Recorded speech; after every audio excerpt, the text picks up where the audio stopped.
All right, welcome in everyone. Can you see me? Let me know in the live chat right now if you can see and hear me. Is the audio coming through? Can you see me? Let me know in the live chat. We have major news. Major news coming in at this hour. Let me know in the live chat if you can see me. It seems like you guys can see and hear me. All right, we're going to give everyone a moment to roll in here as the war against Iran appears to be the fiercest it has been since the ceasefire was called in April. We've seen a tit-for-tat string of strikes. We are seeing something completely different underway at this hour, something that resembles what we saw at the peak of the war, and this could be a sign that negotiations have completely collapsed. We're going to give everyone a couple minutes to get in here, so no one, hold on one second. I'm looking at something. All right, I'm letting everyone come in. We've got some quick hitters on the information. Before we get started, as always, make sure you like the video. Make sure you're subscribed to the page. Get active in the live chat. We want the chat to be active. I want to know where you guys are watching from. Let's see some American flags in the chat. Let's see some prayers in the chats for all our boys in the plains right now. Absolutely hammering Iran. The strike footage is nothing short of unbelievable. We are going to start the super chats tonight at $5. We might have to raise it depending on how we get flooded, but you guys know the deal. Every super chat, $5 and up, is going to get answered. That's what we're starting with here. So I'm going to start and put a poll in right now to get things going so that are you happy with the new bombings? Are you happy about everything? I'm seeing a lot of American flags. We got Georgia in the house. We got Vegas, Pittsburgh, Michigan, Indiana. We've got people from we got Auburn, Washington, Ohio. I see the American flags rolling in. We got Midland, Texas. So we've got a lot. We've got a lot of people in here. We're at 1,600 concurrents. We're going to give everyone 2 more minutes, and then we are going to jump straight into what is happening. We got West Virginia, Missouri, Wyoming. You know, I was originally going to plan this live stream to talk about all the Iranian strikes blowing up multiple boats. At least 5 boats were fired upon. 5 big vessels were fired upon. I was getting everything set up, and as I was doing that, the United States began conducting. These strikes are going to go on probably all night long. Started conducting, and I knew right away we got to pivot. The war is back on. I repeat, the war is back on. We got $5 from D Swan. Thank you very much. No message even attached. I appreciate it. So we're going to give everyone another minute and a half. So let's see what we got in the polls right now. 92% of you are voting that you do support the bombing. Hold on, my nose itches a little bit. You do support the bombings that are back on. The footage is absolutely incredible. So we're going to give everyone about 1 more minute.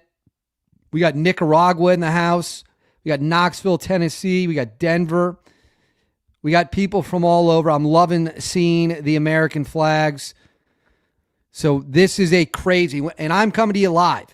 The bombs are literally falling at this moment. American fighter jets flying all over the skies of Iran. Bombers certainly in the air as well. B-2s most certainly. B-1s. I actually saw a B-2 over the weekend for the 4th of July in D.C. Unbelievably cool.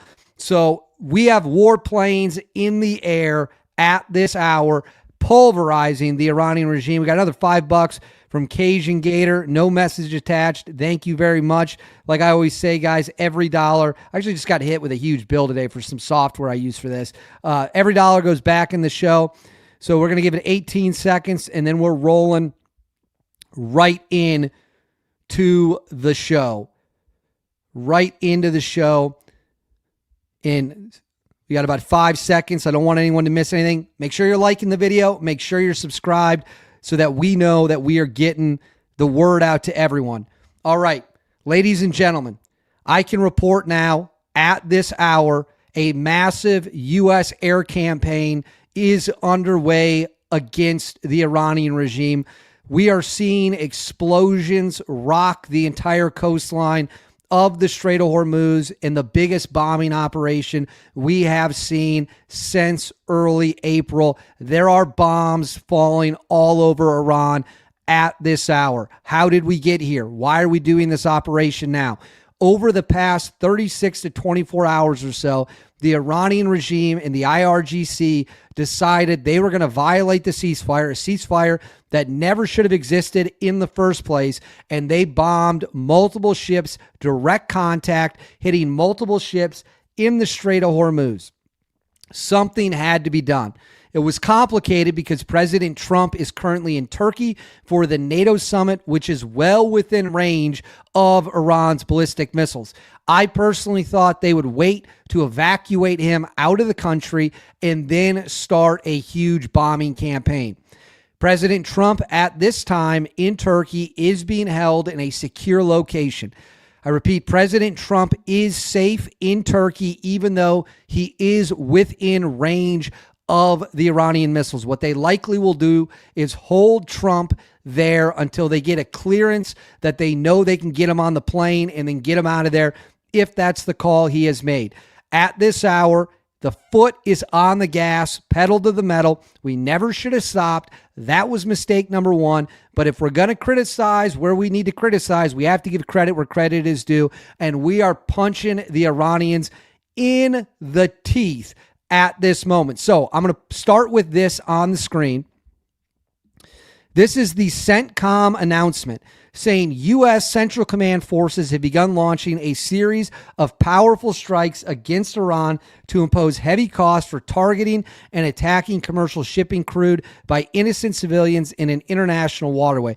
The U.S. strikes are in response to Iranian attacks on 3 commercial vessels that were transiting the Strait of Hormuz. Iran's demonstrated aggression was unwarranted, dangerous, and a clear violation of the ceasefire. Now, what are they hitting? They're hitting Hormozgan province. This is live footage rolling in at this hour of U.S. airstrikes. Whoa. You can hear the bombs going off.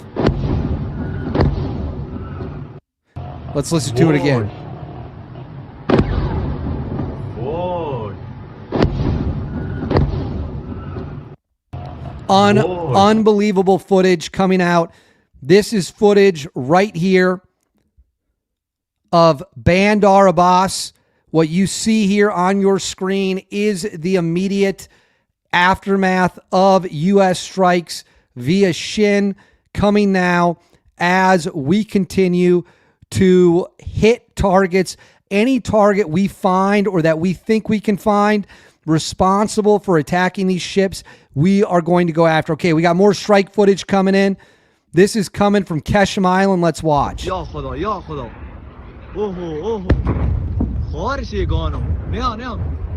You can hear the fighter jets in the air. Listen closely here at the beginning of the video. You can hear the fighter jets racing through the sky as they drop their bombs.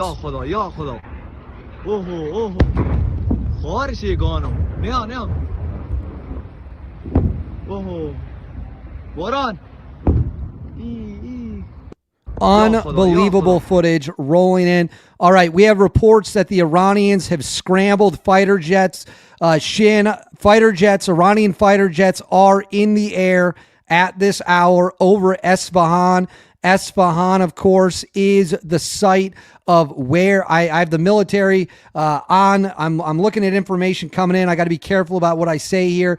We have fighter jets. Iranian fighter jets are in the air over Esfahan. They must think that a U.S. attack on the uranium could be coming at this time. All right. More so, we're going to make a note of that. We now know that Iranian, likely F-4 Phantoms and MiGs are airborne to counter the U.S. assault, the airstrikes ongoing. All right, we have a vehicle that has taken a direct hit in Bandar Abbas.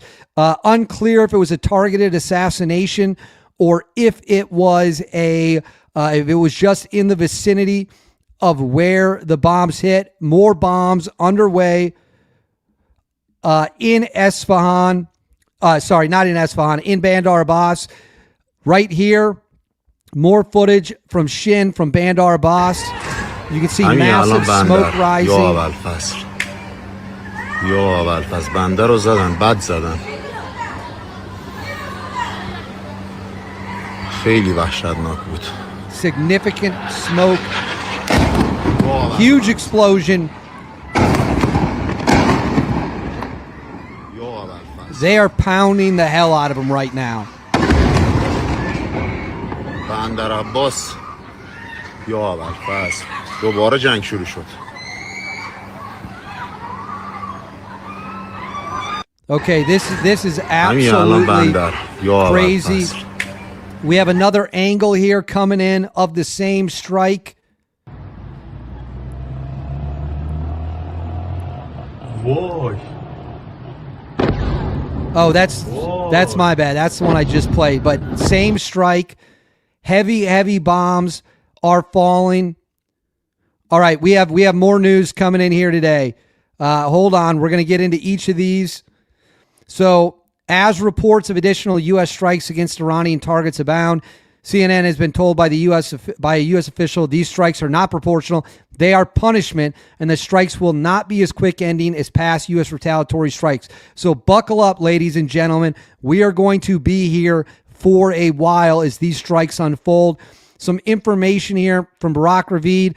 Targeting of the strikes is air defense sites, surface-to-air missiles, coastal surveillance systems, drone launch sites, port facilities, and anti-ship cruise missile installations, and is 4 to 5 times bigger than anything we have seen so far. All right, we've got Bandar Abbas. Bandar Abbas is on fire at this hour. You can see it on the screen here.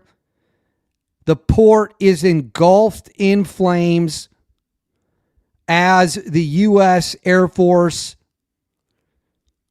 continues wave after wave of strikes on the Iranians. And then right here, more Bandar Abbas. You can see the carnage on the ground.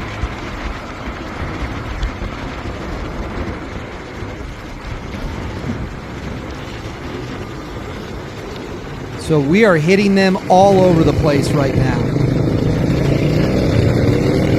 All right, we also have reports coming in at this moment that an IRGC boat has been sunk. So we have sunk, what you are looking at there is the wreckage of an IRGC boat that took a direct strike from the U.S. military as this situation continues to unfold. We are monitoring everything as it is coming in, getting information as it is coming in. So I know we got some super chats. Before we get to the super chats, okay, we've got more information. It appears something is going down in Kuwait. There could be a large-scale missile attack inbound. I repeat, there could be a large-scale missile attack inbound. Before we go to the super chats, I do want to put this up on the screen. I made some videos about this. The tragic, horrific helicopter. Our helicopter went down by Iran a couple days ago. We were not able to save everyone. One soul was lost at sea in the crash. His name is Commander Gabriel Edwards, was not recovered and is missing. Likely, we all know how this story ends. The Pentagon and the Navy just identifying him. This is the latest U.S. service member to lose their life in the war against Iran. We remember him. We honor him. You die, as I always say, you die 2 deaths. You die when your soul leaves your body, and you die the last time anyone ever says your name. So we're going to keep Gabriel Edwards' name alive. We're praying for his family. We're praying for his friends. And we're praying for his soul. So let's take a couple moments of silence. I want to see a lot of prayers in the chat for him and his family. Just a couple moments to say a prayer to yourself after a horrific situation cost us another American life.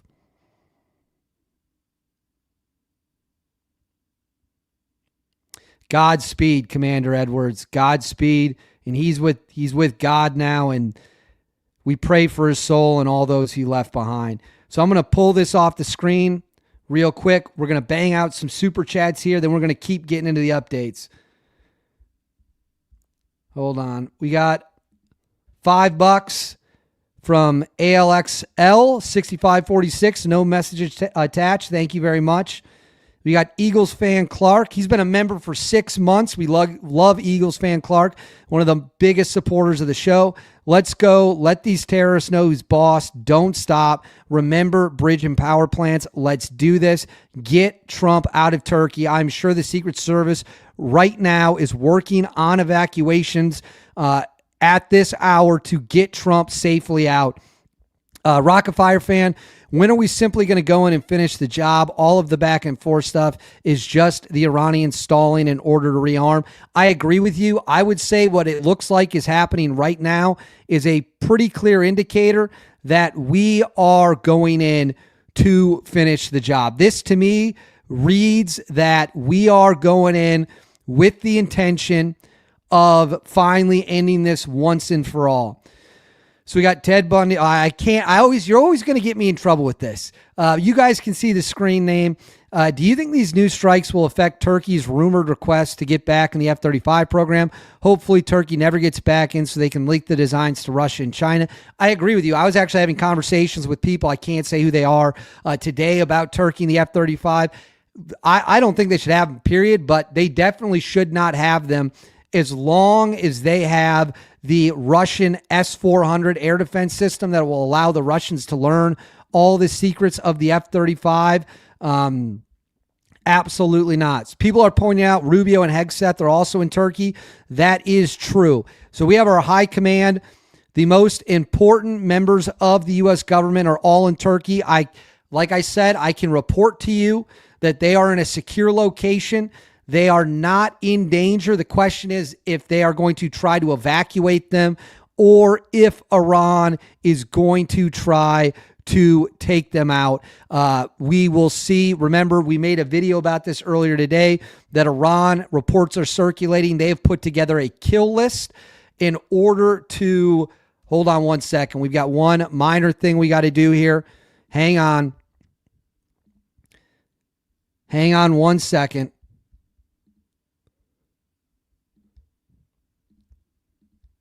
We got one thing coming in. I'm getting information in at this moment, and I have to check it. So just bear with me, hang with me here for a second. I'm checking the information as it's coming in. All right. So we got $20 from Jerry Godby 9493. No message attached. Thank you very much for the big super chat. $20 goes right back into the show. All right, we are hearing reports now. I'm going to go into Kuwait. Something is happening in Kuwait. Obviously significant. U.S. forces are in Kuwait. Kuwait's Ministry of Electricity says there are power outages across scattered areas of the country following the disconnection of several power transmission lines. Emergency teams have activated emergency plans to restore power as quickly as possible. So we do not know what is going on, but something. All right, we've got more footage coming in. Hang tight. We've got more footage coming in. I have not been able to independently verify this footage. This is allegedly out of Sarik. I'm going to play this footage. Let's watch.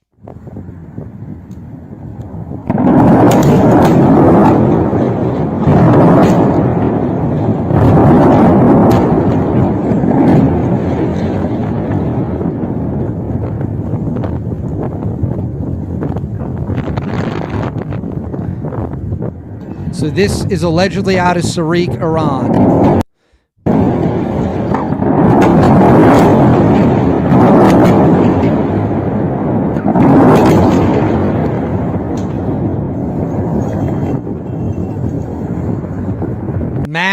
Massive explosions on the ground. This is absolutely insane what we are seeing unfold. So Sarik continues to be bombed at this hour. That is what Reuters is reporting. Multiple airstrikes continuing. Now we sit, we hold and wait to see. So there might be new strikes underway in Bandar Abbas. More strikes coming in. So they're saying now more strikes are coming in Bandar Abbas at this moment. I'm looking to see as much footage as I can get. The Iranians are reporting they have taken multiple casualties. So multiple casualties are down inside of Iran. So I'm going to pull that down real quick. So multiple casualties are down. The Iranians have taken losses. All right, the Iranians are closing the Strait of Hormuz. It appears the Iranians are closing the Strait of Hormuz at this time. So unconfirmed reports from Iran claim the IRGC Navy has been instructed to halt all vessel traffic through the Strait of Hormuz until further notice. No official confirmation has been issued. So reports coming in now that the Strait of Hormuz is being closed at this hour. So we are going back to square one with this situation. We got a lot of new people coming in here. Please make sure to like the video. Make sure you're subscribed to the page. You can find me on Instagram, David_Hookstead, XDHookstead. Follow me on social media. If you have a tip, let me know. Now, we got some more super chats. We got 20, Von Vomit. We got $20, no message. Thank you very much for the big super chat. Lyle Peterson, $10, no message. Thank you very much. We got Keegan Blakemore, $5. Invasion of Karg Island soon. Well, let's do a poll. Let's get everyone in a poll.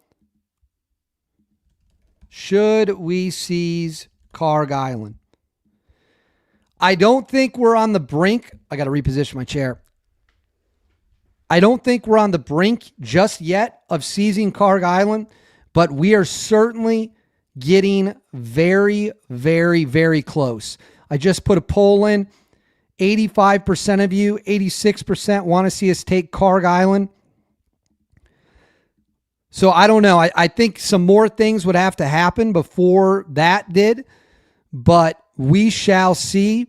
Karg Island, of course, is the island that the Iranians export 95% of their oil through. So we are definitely going to keep an eye on Karg Island as this situation continues to unfold. I'm looking for updates. So we got George Casey. Sorry, I think I might have. So this was the Karg Island one. I just want to make sure. George Casey, I think Trump has done the right thing with trying every avenue and waiting to drop the hammer. I believe this is the time to drop the hammer. It certainly appears like that is what is going on. It appears that we are now in a different stage. Things are moving differently now than they were before. This appears to be an all-out war. And on top of that, we slapped the sanctions today back on Iran's oil. So we sanctioned, I'll put this up on the screen for you all. So we took we gave Iran a sanctions waiver as part of the memorandum of understanding, but they had to comply with stuff in order to keep that. Obviously, they did not. And now the sanctions have snapped back on. They never should have come off in the first place. It is absolutely insane to me that they did. But that is now where we are at. So I'm looking for more updates. All eyes are now on Iran. So we have more footage here coming out of another boat that appears to be struck in Bandar Abbas. You can see it burning there. So they are hitting targets wherever, absolutely wherever they can find them. Unbelievable footage rolling in. I'm looking for the latest updates as they're coming in at this hour. It looks like they are getting absolutely pummeled. The question is, when will the Iranians fire back? When will the Iranians fire back? So I'm going to look at the poll. 83% of you want to see us invade Karg Island. Yes, okay. So we are getting more word now that they are attempting to reclose the Strait of Hormuz. That's what appears to be happening. Although we can't say for 100% certain. As we look to see what is going on at this moment.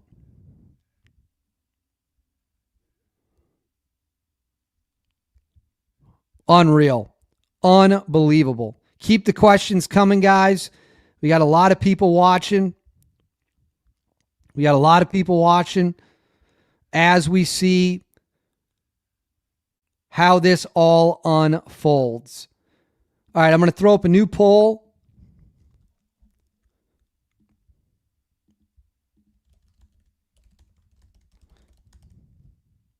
Is the war officially fully back on? A lot of you are voting yes, it is back on.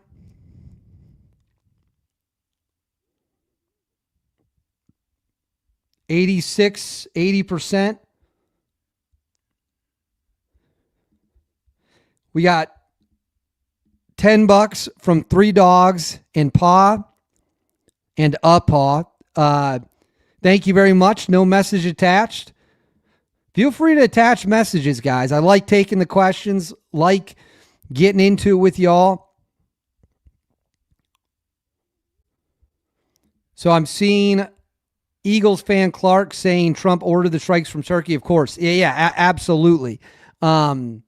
Absolutely. That's where he ordered them from. You got to remember, the president travels with essentially a mobile command structure wherever he's going. And that is Air Force One, which has the most sophisticated communication gear that you could ever need to fight a war. So they can fight it wherever they want to, whenever they want to. It's also worth noting we didn't start bombing until the markets were closed, which is pretty standard for how this war has gone. By the way, I do want to address this with you guys because we talked about it earlier, but we've got one right here. Someone on the net for $5. Thank you very much. Based on our history in the Middle East, Afghanistan, 20 years, Taliban returned in 2021, Iraq, 8 years, ISIS rose. Thoughts on Iran? Well, the people of Iran are well educated. It's a historically very civilized society. That's why they don't mesh well with the crazy Muslim terrorists that are running them, right? So I don't think you would see that happen. I mean, you could have a lot of instability and a lot of violence for sure. I don't think anyone's doubting that, but I don't think you would see something like ISIS. The people of Iran want to be free. They want to be free of the terror regime that is currently leading them. All right, we got $10. Trump has said for decades he will keep the oil. He's always been anti-Iran, going back to the 1980s, I think is when he was talking about it for the first time. And he should. He should be, because it's a terrible regime. It's a horrific regime. And you can't deal with it. Okay, we got more planes in the air. We have more planes in the air. I'm going to put this on the screen. Multiple U.S. planes are in the air. Tankers have taken to the air. What you see on your screen here are U.S. tankers. Multiple tankers are up, which means fighter jets are up with them, which means we could be waiting to see if there is another round of strikes that could be inbound at this time. There are rumors that a major leader in Iran has been taken out. I'm going to hold on reporting more until we know for sure. Let me check Flight Tracker.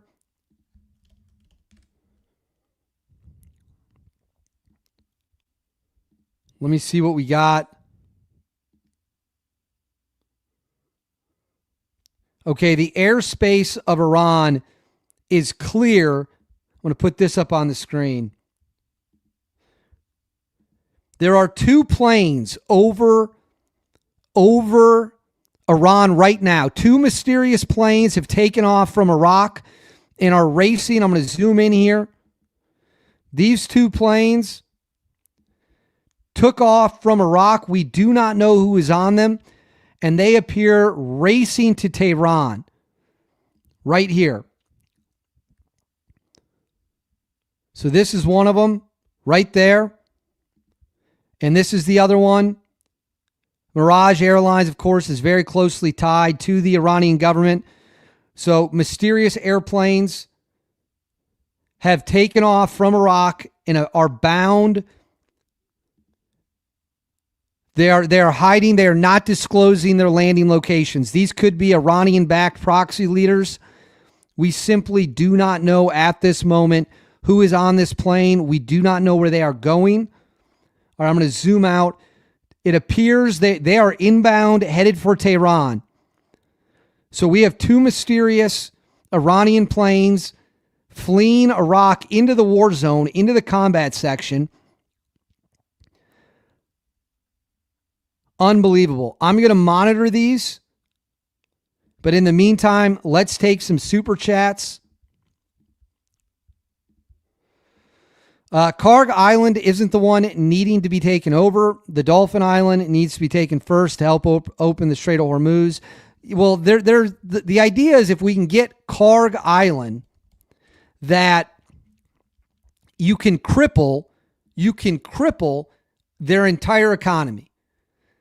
Keshem Island is also critically important, which I believe is what you're talking about with Dolphin Island. Is also critically important in for holding the strait open is huge, but it has less of an economic pain on Iran. So if you want to get as much economic pain as possible, you're probably going to go to Karg. Keshem has its own advantages to taking as well. All right, we got $20 from David Webb.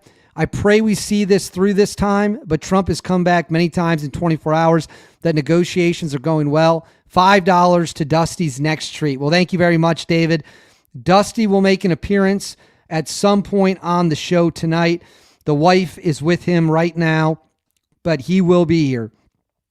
All right, we got Scott Levine for $20. Thank you very much for the big super chat. The $20 super chat. Thank you very much. We got Con45. Any ROTC candidate could have told Trump what a catastrophe would be to start an Iran war. Why can't understand that all 90 million Iranians served their 2 years mandatory military service, total recall in 72 hours? Well, remember, you have 2 militaries inside Iran. You have the Artesh, which is kind of their regular military, and then you have the IRGC, which is the fanatical wing. They're the ones with all the gear, all the equipment, all the missiles. The public approval of the regime in Iran is incredibly low. And so actually the fact so many good people in Iran are trained to use weapons is actually a plus if the people are armed and able to rise up. We got Lyle Peterson for $10. Take it over or give her to Israel.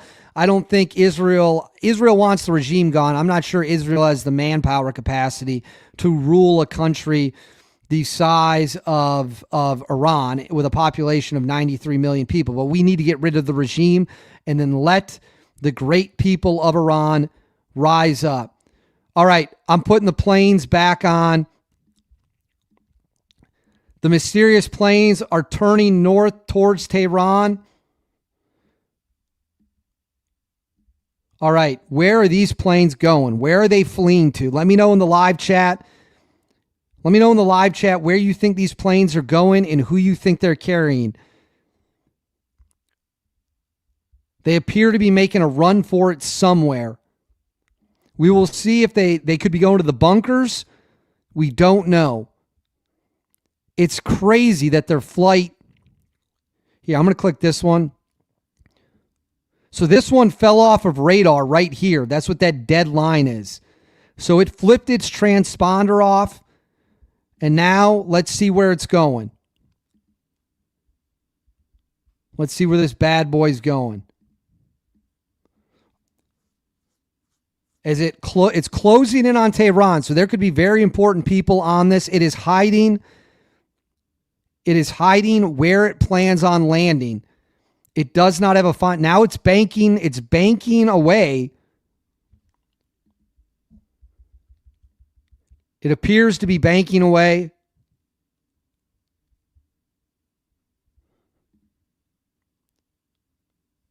And now it's not moving. The plane is no longer moving. Oh, there it goes. It's turning away. It's almost like it's turning back. Or is it coming to this airport right here? I think we're about to find out. So we have 2 unknown aircraft in the air over Iran. You are watching it in real time here on your screen. Is it going to land? Amman Khomeini's International Airport. Who is on these planes? They are literally landing under intense U.S. fire.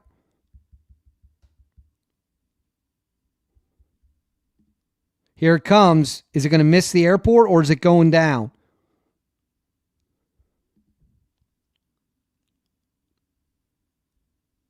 This is crazy. All right, it appears it's I don't see it turning. It's right over the airport, but does not appear to be landing, being turned away.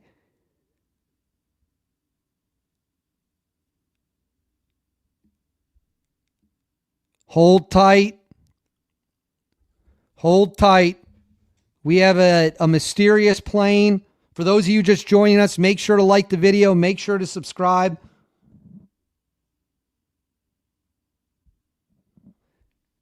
Okay, the plane is turned off the airport. Maybe the airport's being bombed. We do not know.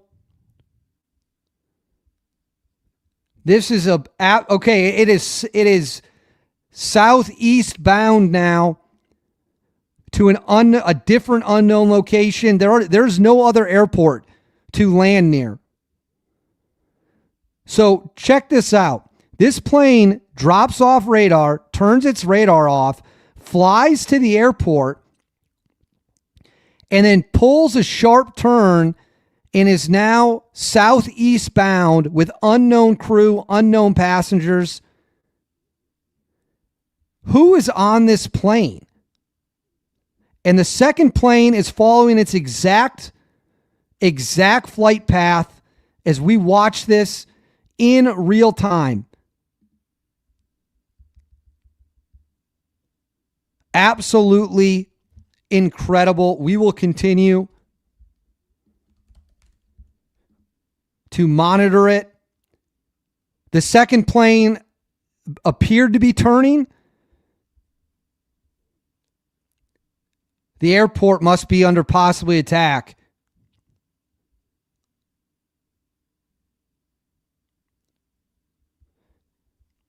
This is absolutely insane. So it appeared like they were bound for Tehran. Both planes now pulling off. Possibly headed to undisclosed locations. We do not know. Absolutely wild. I'm going to leave this up on the screen.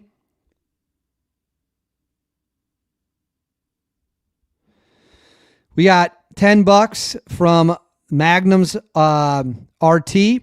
If 2 planes are headed to Tehran, why do they have their transponders on? If they're up to no good, is there a deception in them allowing people to track them, in your opinion? That's a good question. I honestly don't know. I'm watching this in real time with all of you. And both planes getting shockingly close to the airport, and then both planes pulling off southeast bound. These planes raced out of Iraq. They're the two most tracked planes in the world right now. We got $25 from Stephen Beck. Keep the bombs falling. I think the bombs are going to stay falling for a long time. I'm waiting for one of these bad boys to drop off radar, which seems inevitable.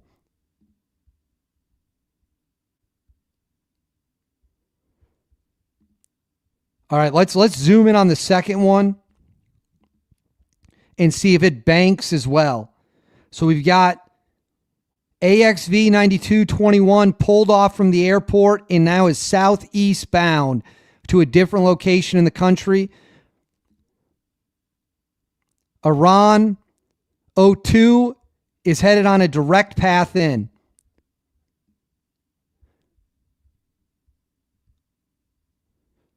All right, hold with me. Stay with me here.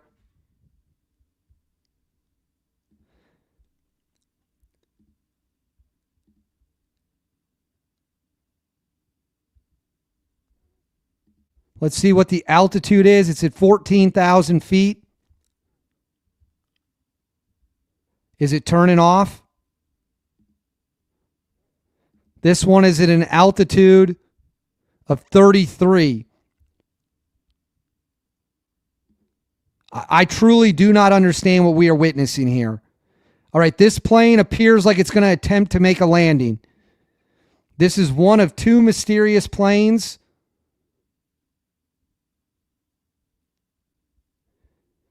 that are in the air at this hour. It's gone. It's gone. It's off radar. It is off radar, which means it is either landed or it has flipped its transponder off as it tries to make a run elsewhere. So one of the two planes has disappeared. One of the two planes has disappeared. We do not know if it has landed. We do not know if it has flipped off its transponder in an attempt to make a run for it as bombs fall all across Iran, along the coastline.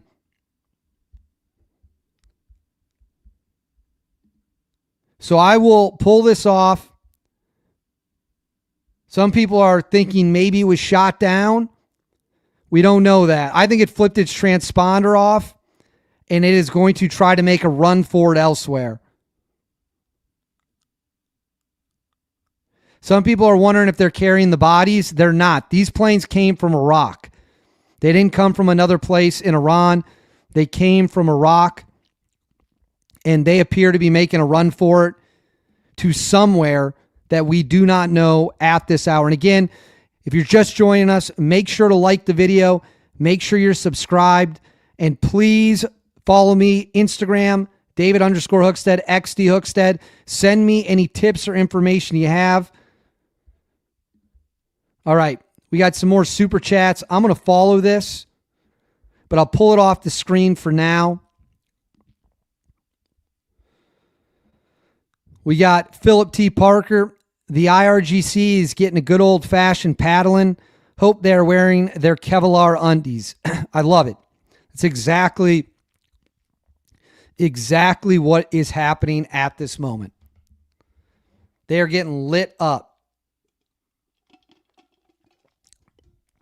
All right, we're checking for updates as they're rolling in.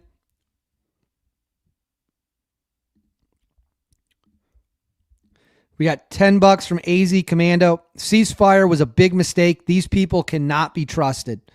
I agree with you 100%. I said from day one, and a lot of people were critical of me.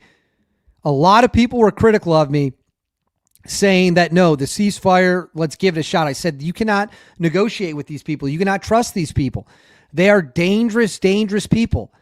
And they want all hell to break loose. Now, I'm going to put the plane back up on the screen because it is the only plane. But to answer your question, the ceasefire was a huge mistake. It is the only plane in all of Iran at this moment. And it is peeled off. It is peeled off and is continuing southeast at an altitude of 33,000 feet. So we do not know where this plane is going. It looks like there could be another one. Oh no, I think that's their transponder's already off. So we do not know where this plane is going. We do not know who is on board. I will continue to watch it. David Webb, anything from Israel at this time? Israel is currently hitting targets in Lebanon, according to reports. So they have renewed their fighting in Lebanon. They are continuing to hit targets there. So we are watching that as well. But Lebanon, Hezbollah appears to be under direct assault. Are the Kurds joining in? Any reports on that? Big hopes. We take this all the way. The Kurds have been doing fighting inside Iran against the IRGC, and they've actually got some kills. They've actually got some kills against the IRGC, but the fighting is fairly limited at this moment. So I'm continuing to watch this plane. It's very, very odd. I do want to talk to you guys. I made a video about this today. I released it probably like 6 hours ago at this point. I encourage you to go all watch it. It is about the kill list. There are reports that Iran is putting together a kill list of prominent American media members and government officials, and they're going to team up with the drug cartels, which they have a long history of working with, to take out people on this list. We do not know who's on the list. It is anyone in the media who pushed for this war to happen is the fears. And like I said, I don't know if I'm on it. I've been told by multiple people it is likely, if not probable. A lot of you guys reached out and said, take care of yourself, be safe. We're going to be fine. We're going to be fine. I'm not worried about that. But I want to know what you guys think about the kill list. How should the U.S. respond if Iran comes into America working with the drug cartels? I'm going to put up a poll.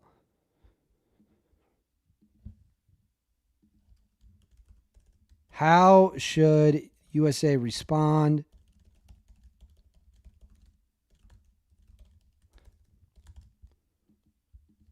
Nuke. I'm getting the options set up. All right. So the kill list is the belief that they have a list of people in America they are going to try to come kill. Media members, government officials. Trump is on the list. Vance, Hegseth, Rubio. They've been fairly clear about that. If this is real and they actually do it, let's say they get me, hypothetically. I don't think they will. But if it's me, how do you want to see the U.S. government respond? Let me know in the chats below. James Chromes Zach, if I mispronounced that, I apologize. $20. Thank you very much for the big super chat. I don't believe Trump ever thought the ceasefire would work. I think they were buying time for something. They have better info than us, and we know the IRGC can't be trusted at their word. So Trump definitely knows. Well, Vance said the ceasefire in part was so that we could rearm, build up our fuel stockpiles again, and things of that nature. So a lot of you guys are saying that if the kill list is real and they actually do it, 30% of you want to see a nuke, 31% want an invasion, and 39% want us to stick to just bombing. So that is where the poll sits right now. We got T Chamber 5. Is there a Batman turkey just northwest of Erbil? Our president has a sense of humor. I hope that's where he's hanging out. I'm sure he's in a very safe place wherever he is. They've got bunkers. The Secret Service is going to take care of him. I can promise you that. And he does obviously have a big sense of humor. We got $10. Slugworth 8111. Be safe, David. Thanks for the stream tonight, brother.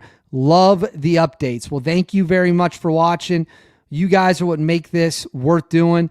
So 39% of you are still saying in the poll, and I will take care of myself. I'll be safe. I was told, if you see something suspicious, pretty much I was told, just be cautious.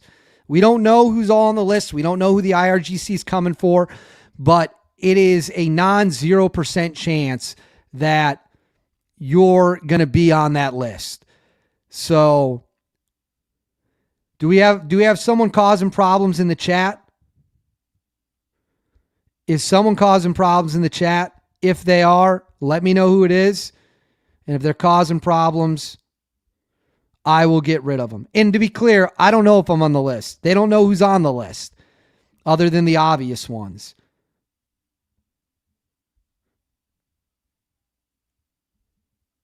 I'm looking to see what's coming in.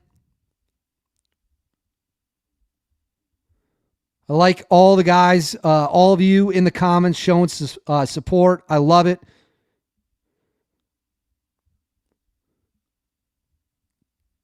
I love it. You guys are the best, smartest audience on the internet. All right, I'm going to put the plane back up. It now appears that it's making a run. It appears it's making a run all the way to all the way to Eastern Iran. I think it's going to Mashhad, where they have a bunch of bunkers. It appears this plane is making a run for Mashhad after being turned away by Tehran. So it looked like this plane was going to try to land by Tehran. It made a sharp turn, and now it is bound eastbound for the bunkers in Mashhad. So I need to know who's on this plane. Who do you guys think is on this plane? Let me know in the live chat. Hold on one second. Let me know in the live chat who you think is on this mysterious plane that is now bound for Mashhad, or appears to be bound for Mashhad, where there are several Iranian regime bunkers. That is where they believe the new supreme leader, Moshe Khomeini, could be hiding, if he's even alive at all, which is a huge, huge if. All right, we are getting reports now. We are getting reports Hegseth is on his way to Israel. He will be meeting with Bibi Netanyahu on Wednesday in Israel as the situation continues to heat up and get more volatile. So Hegseth is on his way.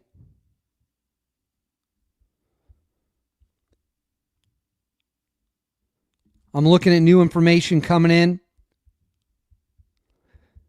It's a very, very, very, very, very fluid situation. I am trying to make sure we have the best information coming in, but now Hegseth on his way to Iran as the situation continues to cook off at this hour. I'm looking for something in the back end here, but I don't know where it is.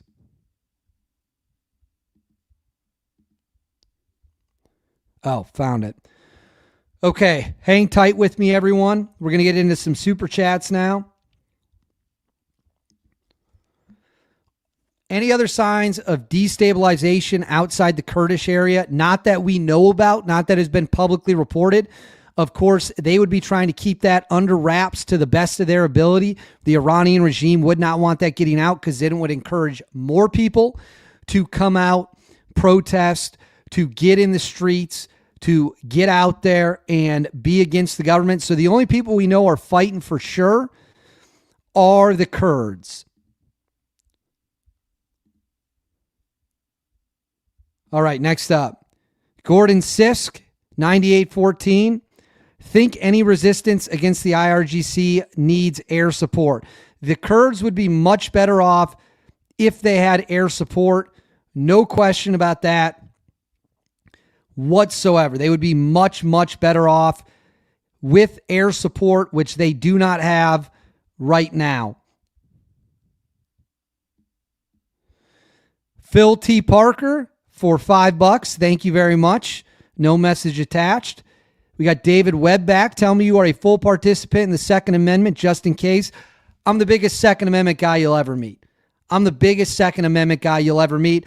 Unfortunately, where I live, it is highly, highly restrictive. I will tell you, we have a full security portfolio, plans. We can leave on a moment's notice. We can relocate. Getting to me where I live would be very difficult to begin with. It would not be easy. But yes, I'm a huge Second Amendment guy. Huge Second Amendment guy. If I was back at my old place, I've lived all over the country. Your options are a lot better. But, I mean, look, I keep this. I don't even know if I'm allowed to show this on stream.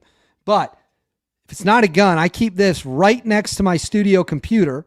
Just a little knife blade there.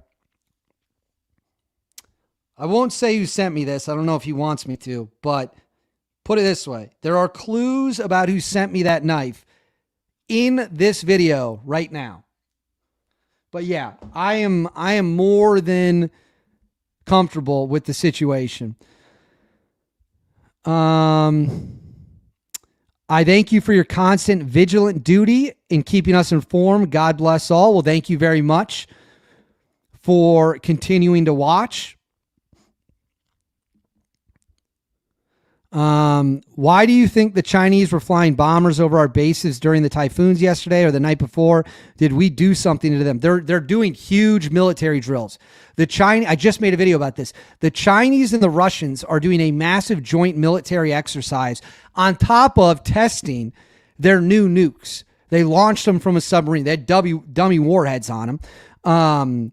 Okay. I've been told I can tell you who sent me the knife. So I got this from the author, Jack Carr. It's got a nice little clip on it. Clip it right to your pants. Boom. It's pretty slick. I like it. I got some other stuff in here too, but I'm not going to show it on screen. So yeah, they're just running huge military drills at this hour or over the next couple days. We got Phil Parker back. David, this series of strikes must continue and for at least several weeks. What do you think? I think they should continue until we win. I think if you're going to fight a war, you got to fight to win the war. And I think they should continue until the job is done and we have won. That is my belief. So I think they will continue. So yes, this is a good point. I'm going to put this up on the screen for you. It says today's U.S. attack on Iran was twofold. It was a financial attack and then a powerful kinetic attack. So we slapped the oil sanctions back on, taking their oil money from them. Then we went in, blew up their coastline. We're turning the pressure up. Now, everyone is waiting to see, and it could come at any time. It probably will come at some point during this live stream. How will Iran respond? Where will they launch their missiles?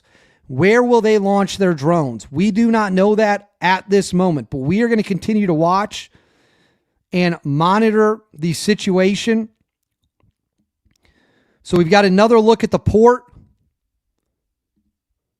Hold on. So this is fires are burning at the port in Bandar Abbas following the massive strikes being carried out. So again, we are waiting to see what comes next. All right, then we got Mark Jameson, 9132 for $5. No message. Thank you very much.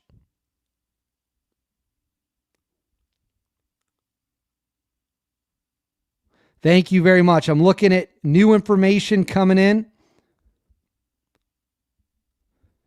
So we are seeing the heaviest strikes since this all started.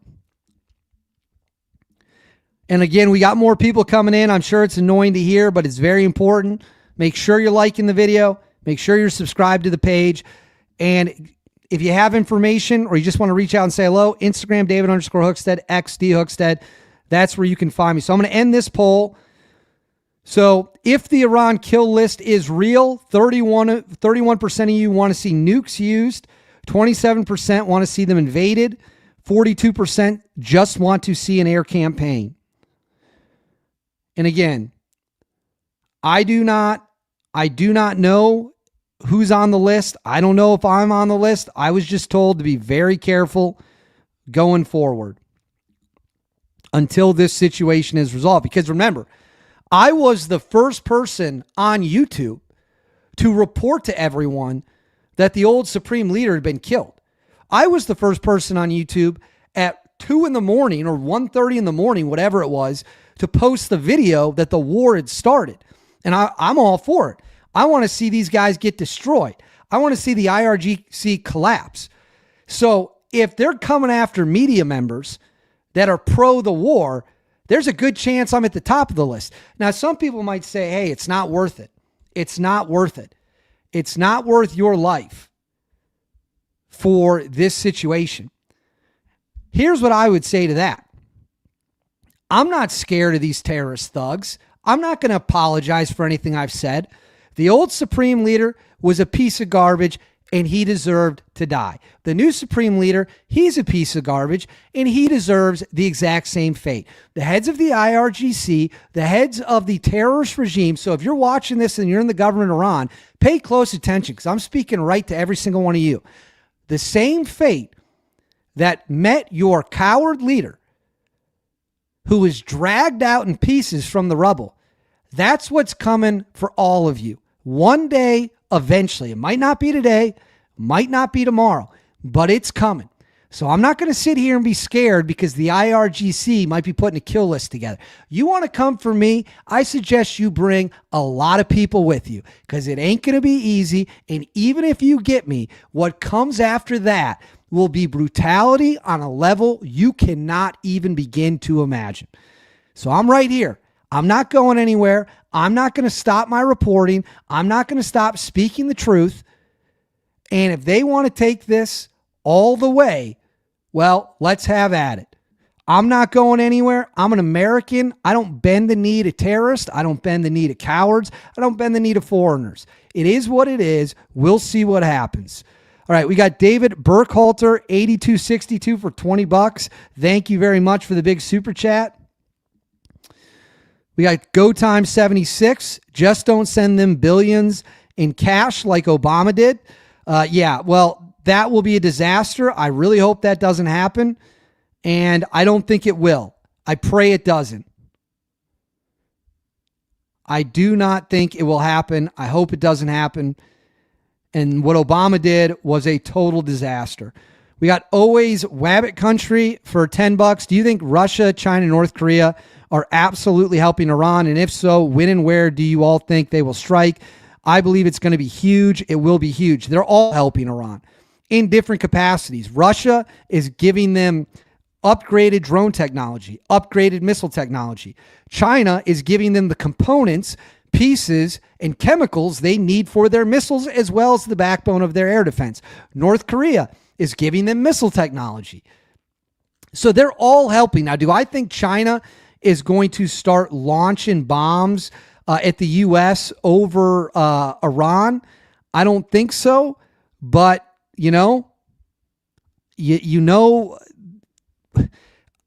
crazier things have happened. It's impossible to predict how a war will end once it starts. I think we all know that. I think that that's well documented. So we will see, but they're all helping them. Every one of them's helping them. They're all in it together. And quite frankly, that's who you make your bed with, right? So I'm looking for updates as they're coming in. By the way, the Charlie Kirk trial is also underway at this moment. And very interesting stuff. Tragic what happened to him. Tragic. All right, let's see if we know where the plane is. Let's see if the mysterious plane. I'm going to put it up on the screen for you.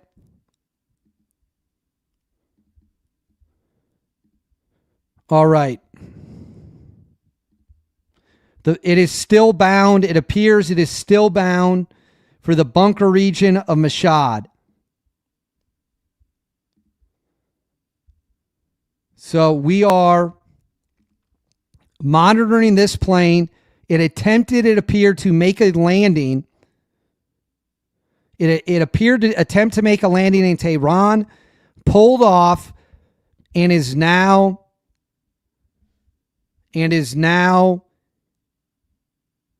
in, okay, we might have some more tankers that have been hit. We don't know, but it appears it's possible that more tankers could have been hit. We don't know. I'm going to wait to really dig into that until we know for sure.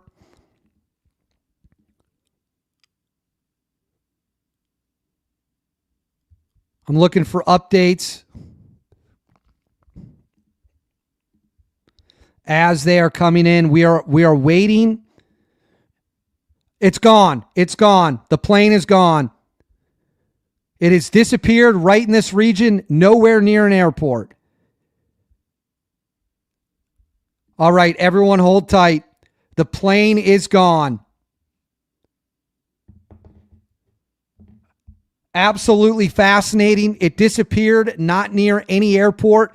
We do not know what has happened to the plane. Both planes have now disappeared. They could have turned their... And now I believe the skies of Iran are completely clear. Yes, there is not one plane up in the whole country. Both planes that took off from Iraq, racing through Iran, have disappeared. Crazy situation. Let me know what you guys think happened.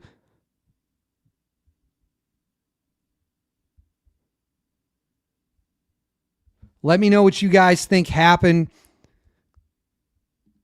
in the comments below. Can you guys still see me well? Can you hear me well?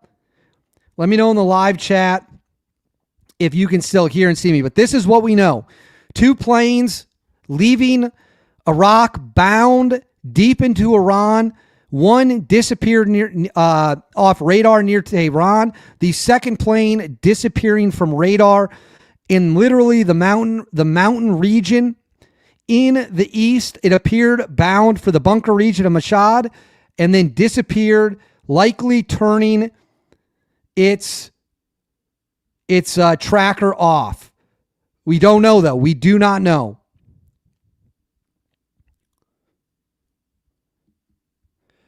All right, we got X Survivor 7X. The use of nukes, even if it retaliatory strikes over our people, would set the precedent for manipulative adversaries like Russia and the CCP to justify the use of nukes themselves for less. Yeah, I agree with you. If civilians get taken out, we're not dropping a nuke. Now, if the U.S. government does, that's a totally different thing. And because I don't want to get in trouble with YouTube, I'm speaking in a hypothetical way. We're just hypothetically speaking.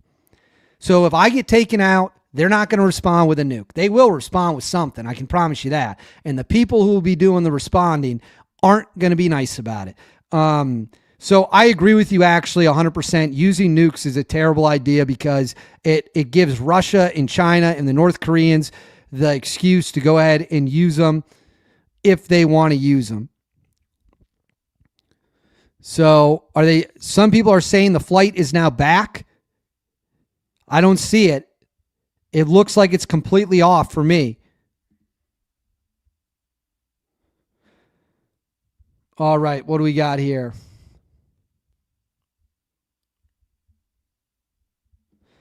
We got always Wabbit country back. If China hits any U.S. interest, I'm concerned about Guam and the South Pacific military personnel. What's going on in the South Pacific? I don't think the U.S. government is at this moment in time trying to be open or overly open, I should say, about what is going on in the South Pacific. I think they are slowly, quietly building up assets in that region in case the big one pops off with China. And make no mistake about it. It could pop off with China at literally any time. China has expansionist ambitions, and they're building more nukes, and they're being secret about it. They just launched the ICBM, the submarine launched ballistic missile, to prove that they have that capability, and it is, that's the hardest capability to stop. I think we are quietly building up. It would not shock me if we've got B-2s positioned on Guam. Would not shock me if we have moved in B-61 gravity nuclear bombs. I think we are getting ready for the big one, to be honest with you. But we got to finish Iran first. Is the Golden Dome up and working? It is being tested. It is being tested right now. It is being tested for, they just had a successful test, and it is not fully operational, but it is getting there. It is getting there. Give me 1 second. I've got some information coming in on my computer. I'm just fact checking it.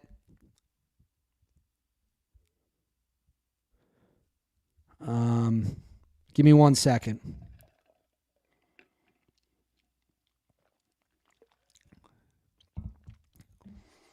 All right. We're going to get into some more questions now. You guys have been absolutely killing it. If we use nukes, should it be airburst for AoE, surface or subsurface? They are very different strikes. If so, where should they happen? Do you think the world would respond to the U.S.? Again, I want to be crystal clear. I do not think we're going to use nukes. I don't want us to use nukes. I think that we don't need to use nukes. The only way we would use them is if Iran got them and used them on us, which I don't think is going to happen. I obviously do not want to happen. But hypothetically speaking, if you would use them, you'd have to use them subsurface against the deep underground, under the mountain nuke facilities. And those would probably be able to get down there and do what Operation Midnight Hammer, which caused a lot of damage, but couldn't go all the way, it would be more powerful. But you would want subsurface. You'd want it to go down into the mountain and then go off. But again, just so we're crystal clear, I do not want that to happen. How would the world respond? They wouldn't do shit. They wouldn't do anything to us. But you could see Russia start using them in Ukraine, because they would be like, hey, the U.S. just set the precedent.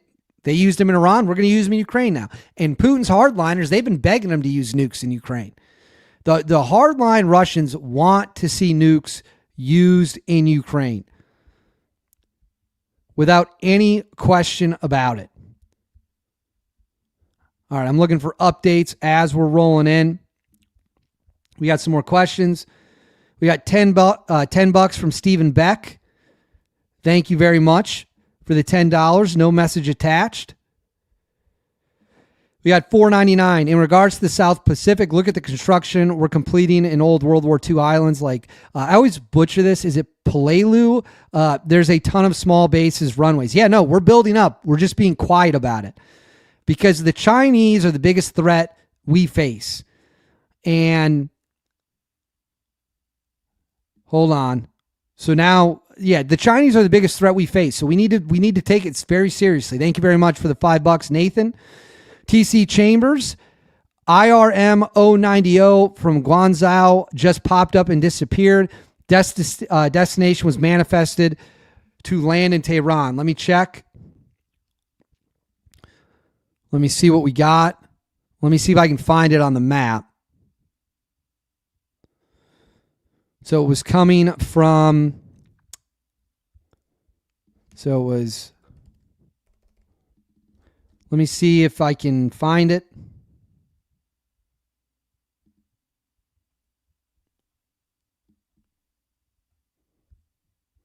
I'm looking.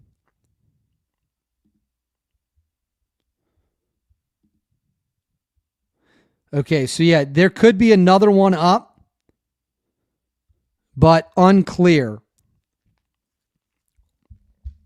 We're going to watch because people are trying to flee into the bunkers. That no question about it. John, $5. Thanks for responding to my message. Means a lot. Remember, I just wanted to say prosper. Jonathan loves you and wants to marry you. I don't know what that means, but I am married. Or is Prosper your girlfriend? I think Prosper is your girlfriend, right? I think I've had this one before because I'm obviously married. Yeah, it's the girlfriend. It's the girlfriend. Well, Prosper, if you're watching, Jonathan loves you and wants to marry you, and we're a pro-family, pro-love show. So I wish the best for both of you, and I hope it works out. And like he said, he loves you a lot. So that's very neat. I love the fact you're a viewer. I love the fact you're a fan. We got BK Swank for $10. No message. Thank you very much. Always Wabbit country. Without letting too much go, the U.S. has way cooler stuff than nukes. Nukes are actually old-fashioned. You realize this, right? Yeah, I'm aware that we have some absolutely insane technology. I try my best to not talk about things that aren't publicly talked about at a high level, just because I'm not trying to help the enemy at all. But yeah, we have some technology that is absolutely shocking. And our technology is only going to get better. Our technology is only going to get better. We have the ability to attack people in ways they can't even imagine. We're building the F-47. We're building the B-21. American engineering and our ability to create cool stuff is unlike anything anyone else in the world can do. No question about it at all. So yes, you are 1,000% correct.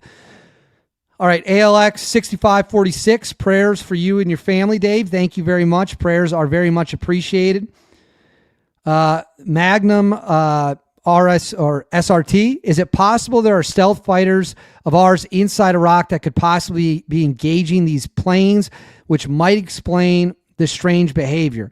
It's possible, but I wouldn't say it's likely, just because it's probably not necessary. We could let the Israelis do that and it would probably be easier for us.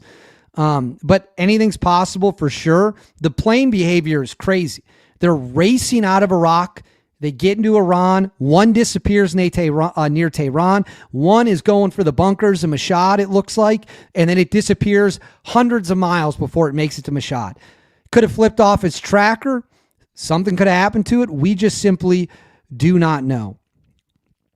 All right. We've got another update here. I'm going to put this on the screen. It says, according to Axios, citing a U.S. official, U.S. President Donald Trump approved ongoing retaliatory strikes on Iran after meeting with Secretary of State Marco Rubio, Secretary of War Pete Hegseth, and Treasury Secretary Scott Bessent while in Turkey for the ongoing NATO summit.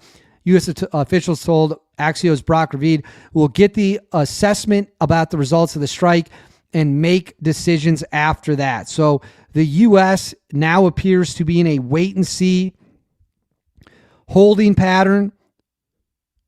All right, more strikes are underway. U.S. strikes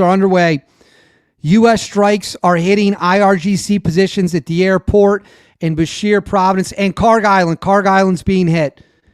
I repeat, Karg Island is being hit at this hour. All right, new strikes.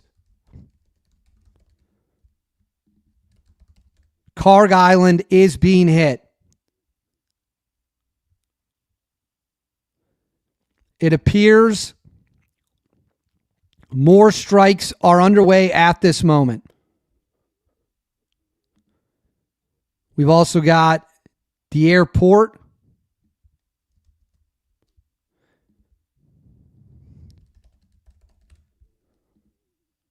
So more strikes are underway.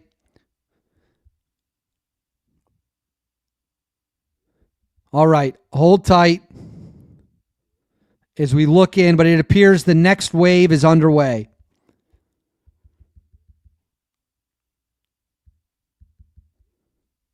It appears the next wave is underway. We will continue to monitor it. If you're just joining us, make sure to like the video and make sure you're subscribed. John is back. Yes, Prosper's my girlfriend from Uganda, Africa. I appreciate that, bro. We watch you together. Thanks for remembering. I love a family, girlfriend, boyfriend, husband, wife, whatever it might be, that watches as a family. That's really, really cool. And we got $5 from Brian Cohen. Protect yourself and your wife with your life. I care about both of you. Well, I guarantee you that I'm more than willing to do that. But like I said, we're going to take things very carefully. We're going to take things cautiously. And we're just going to have a heightened security alert until we can figure out what exactly is going on with the reports of this kill list and who might be on it. But if that's how I go, that's how I go. You can find IRM 090 from China to Tehran on the timeline playback July 7th, 2332 UTC. Let me see if I can find that up. I don't want to spend too much time hunting for it because I do. Let me see if I can find the playback. What was that timestamp? 2332. Whoops. I don't know if this is working now. Hold on. Oh, that's why it's a day ahead. All right, 2332. And where was it coming from? From China to Tehran.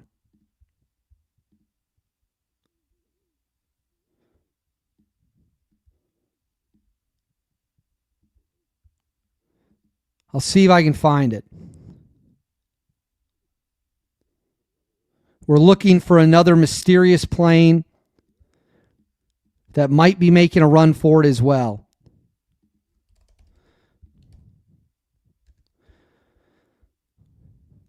All right, I'll see if I can get it when I get a chance. All right. West Downer, $5. Any mention of restarting the blockade? I mean, we should absolutely restart the blockade. The blockade never should have ended. So we'll see. I mean, I think at this point, all options are on the table. The only question is, how far are we willing to go to get the job done? How far are we willing to go to win?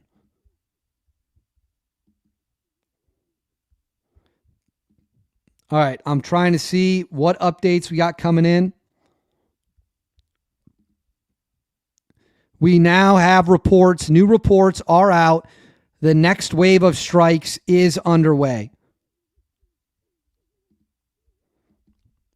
But we don't have more information than that at this time.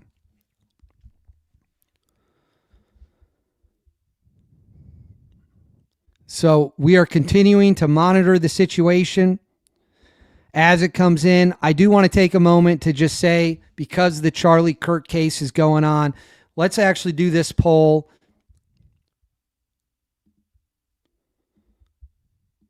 Do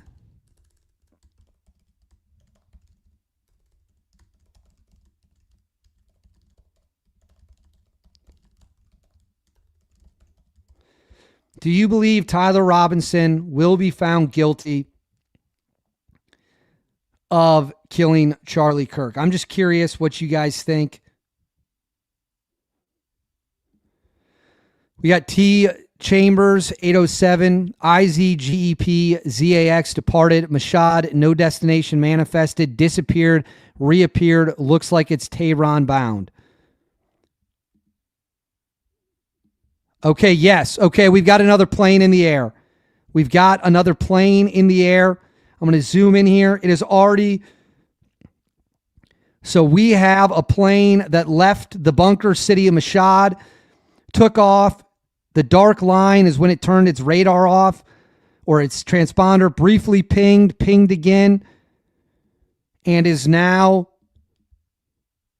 appears to be coming to Tehran, but it has no It has no official filed destination.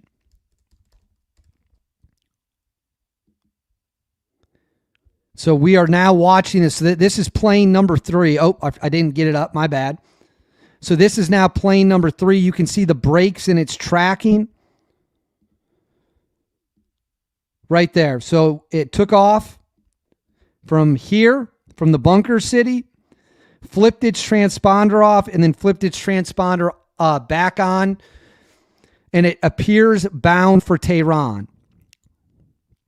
But again, we do not know who is on these planes. We do not know where these planes are going.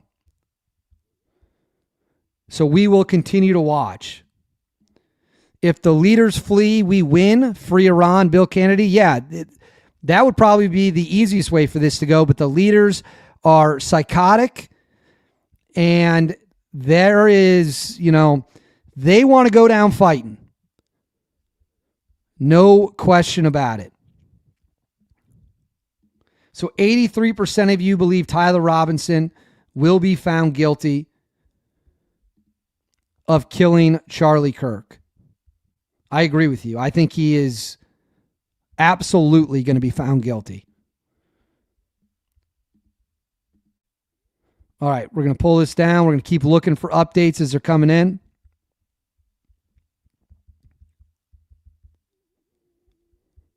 See what we got rolling in here.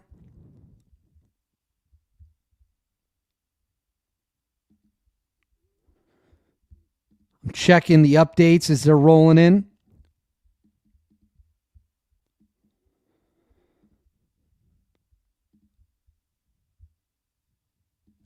All right. What are we talking about in the live chats?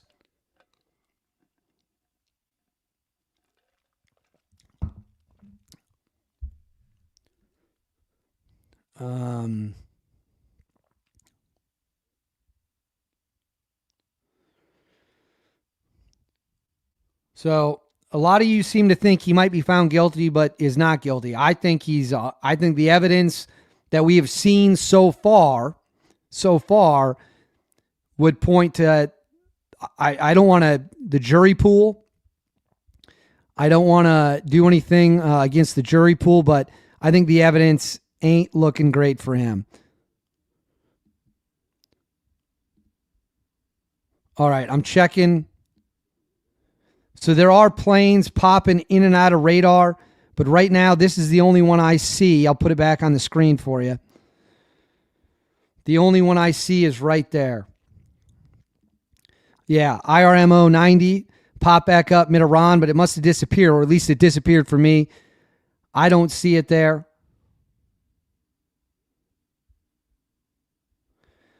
So we are watching in real time.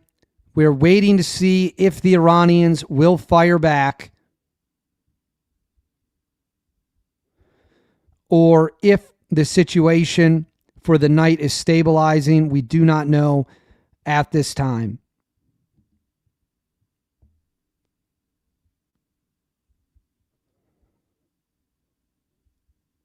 For those of you who are just joining us, this is footage from earlier of the U.S. strikes.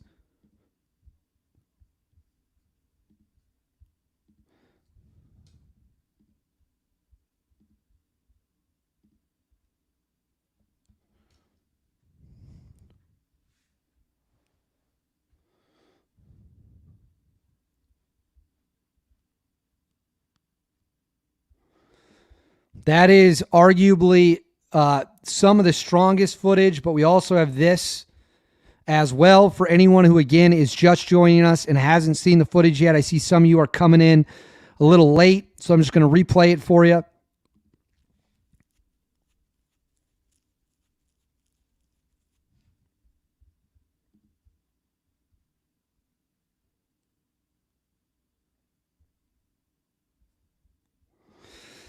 So this is footage of the U.S. strikes absolutely pummeling Iran at this hour. But all eyes are on to see. So they are saying 10 different strike areas of Keshem were hit. So 10 different sites at Keshem were hit. That is a lot of sites. So they are laying it on them.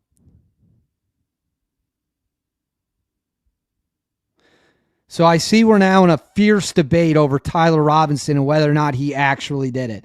I will tell you again, in my opinion, I think the evidence is going to be real hard for him to overcome. I think it's going to be real hard for him. And keep in mind, he allegedly confessed to his parents and the police who picked him up. That's kind of hard to explain.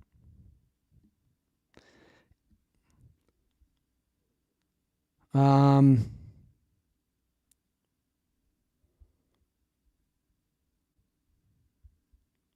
you guys are fired up about the Charlie. You want me to reword the poll? All right, I'll reword the poll. I've given you my opinion.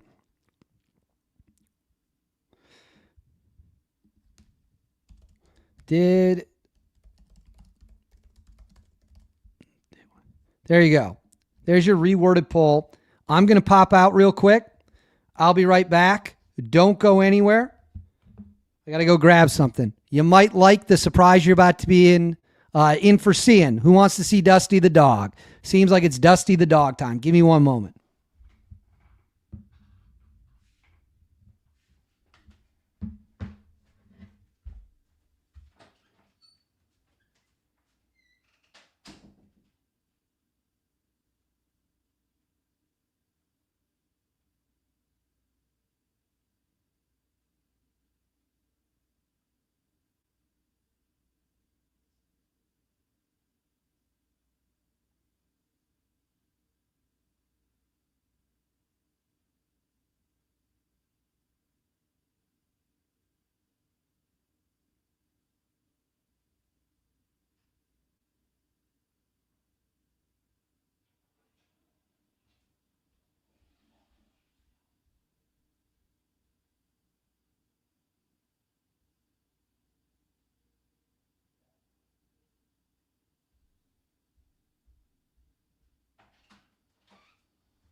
Oh, he's yawning. Look who it is. Hey, Dusty. What? My wife just walked out, so now he might want to go with her. But Dusty is back. Dusty, hey, do you want to say hello to everyone? Oh, should we give him a treat? Here. Are we voting to give Dusty a treat? I think Dusty wants a treat. This actually smells pretty good. Dusty, do you want this? Oh, he's got it. There he goes. Are you happy? There he goes. All right, Dusty, say goodnight to everybody. All right, we'll let him go.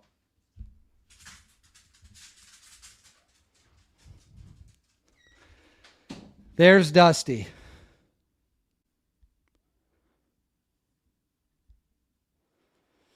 So Dusty making his appearance.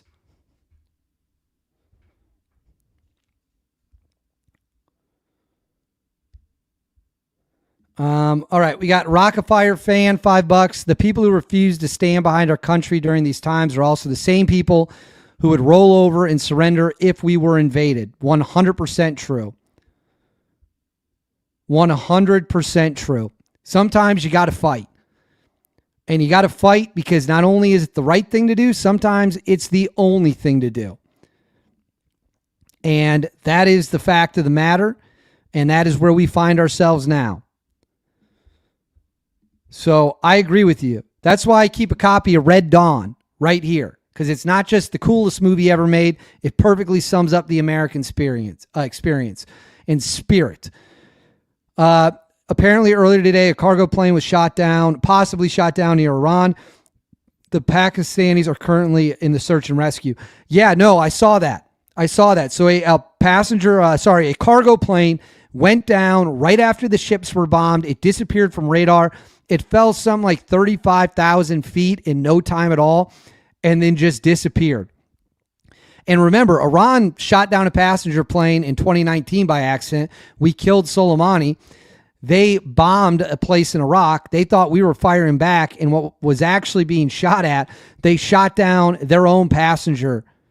They shot down their own passenger plane. So they have a history of doing that. So 72% of you think Tyler Robinson did it. So an overwhelming majority of people believe Tyler Robinson is guilty and did do it. I think that is what the evidence certainly points to. And he will get a fair trial, and the jury will ultimately make a decision. All right, I hear we got more.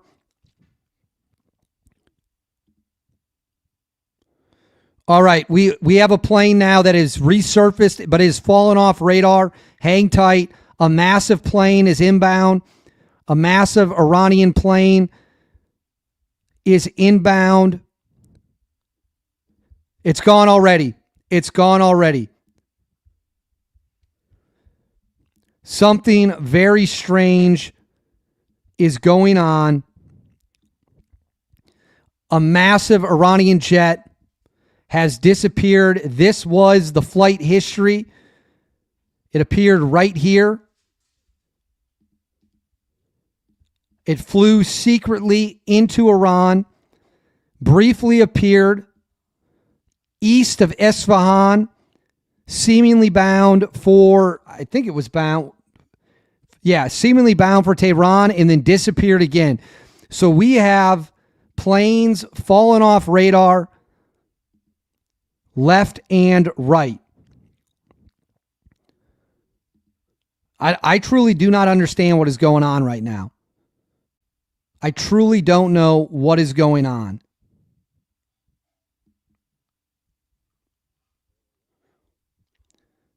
So I just ended the Tyler Robinson poll. 73% of you voted you think he did it. And 86% of you previously voted that he will be convicted.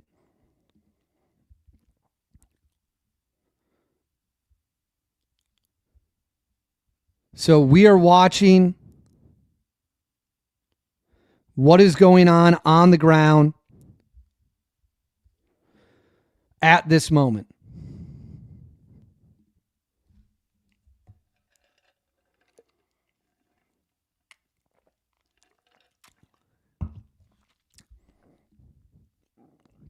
We have one plane.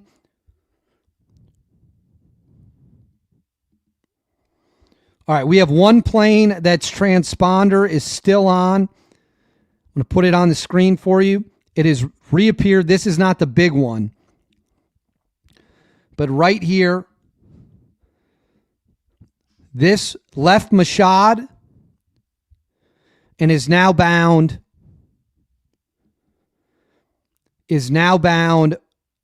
It looks like for Tehran. Is everyone having fun? Let me know if you're having fun. We'll do a poll.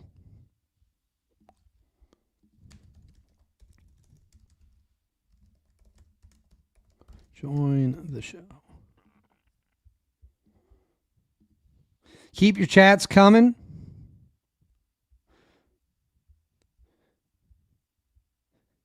Is there someone causing problems in the chat?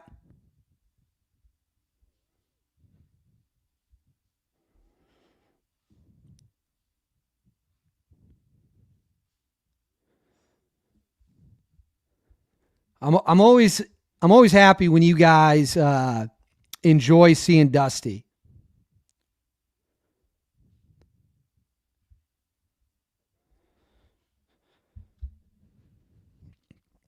Man, you guys are really fired up about Charlie Kirk.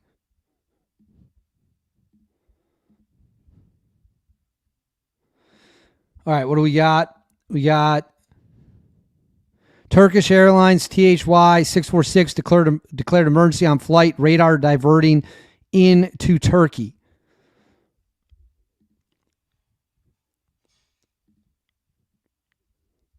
Okay, yes, we have a situation now.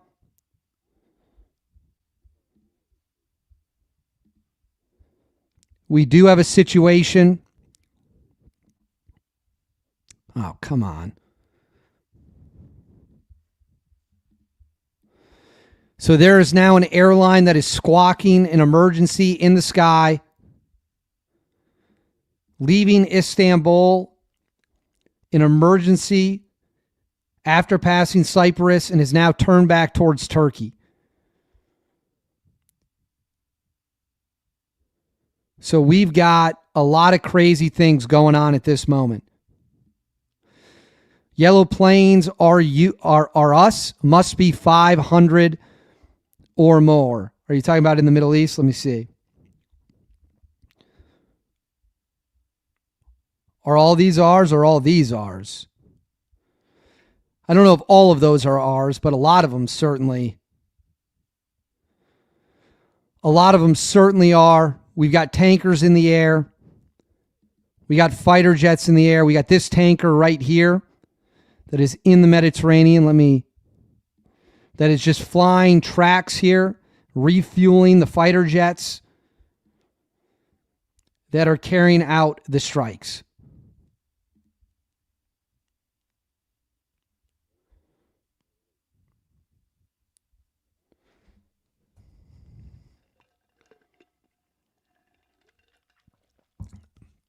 Alrighty. $5 for Dusty the dog. I have a service dog that looks very similar to Dusty. Dusty's going to have a lot of new treats when this is all said and done.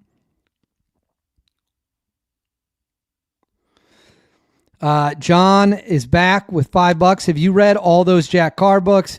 If so, what one would you recommend to read is the first book of his to read? Well, they're all great, but I don't want to pull it because I think they might fall down. But if you got to start with the Terminal List.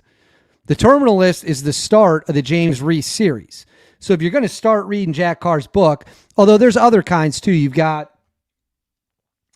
Beirut, which is a true one. You've got Cry Havoc, which is a flashback one. And then you've got the fourth option, which is kind of a new twist that he's doing. But if you're going to start, you got to start where it all started. All right, open source intel, possible BBS Peer Jr. If I apologize if I didn't get that correct. We are now hearing reports that the retaliation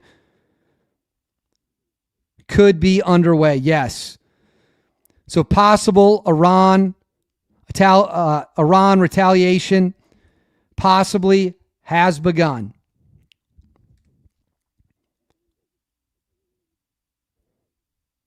We are seeing signs that Iran is starting to fire back. All right, Iran is warning of a hellish response is coming, saying Iran is fully prepared for all-out war. Trump will lose this confrontation, and if he doubles down, it will bring down the U.S. economy. The warnings come as multiple explosions have been reported across southern Iran after the U.S. launched a new wave of strikes. A U.S. official told CNN the strikes are punishment, not proportional. So the Iranians are now warning of a hellish response.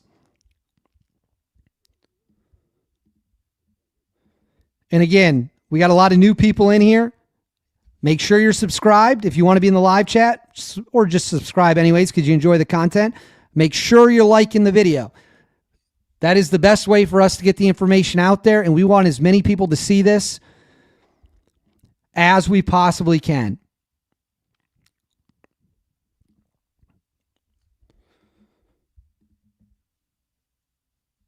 Hold on one second. All right, what are we doing here? Do we have more information on the Iran retaliation is underway? We're looking for updates as they flow in. We are just seeing early reports that retaliations could be here.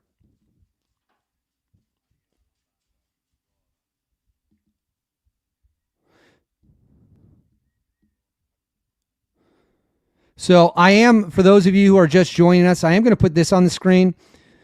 This is footage from the early wave of strikes, just for those of you who haven't seen it yet.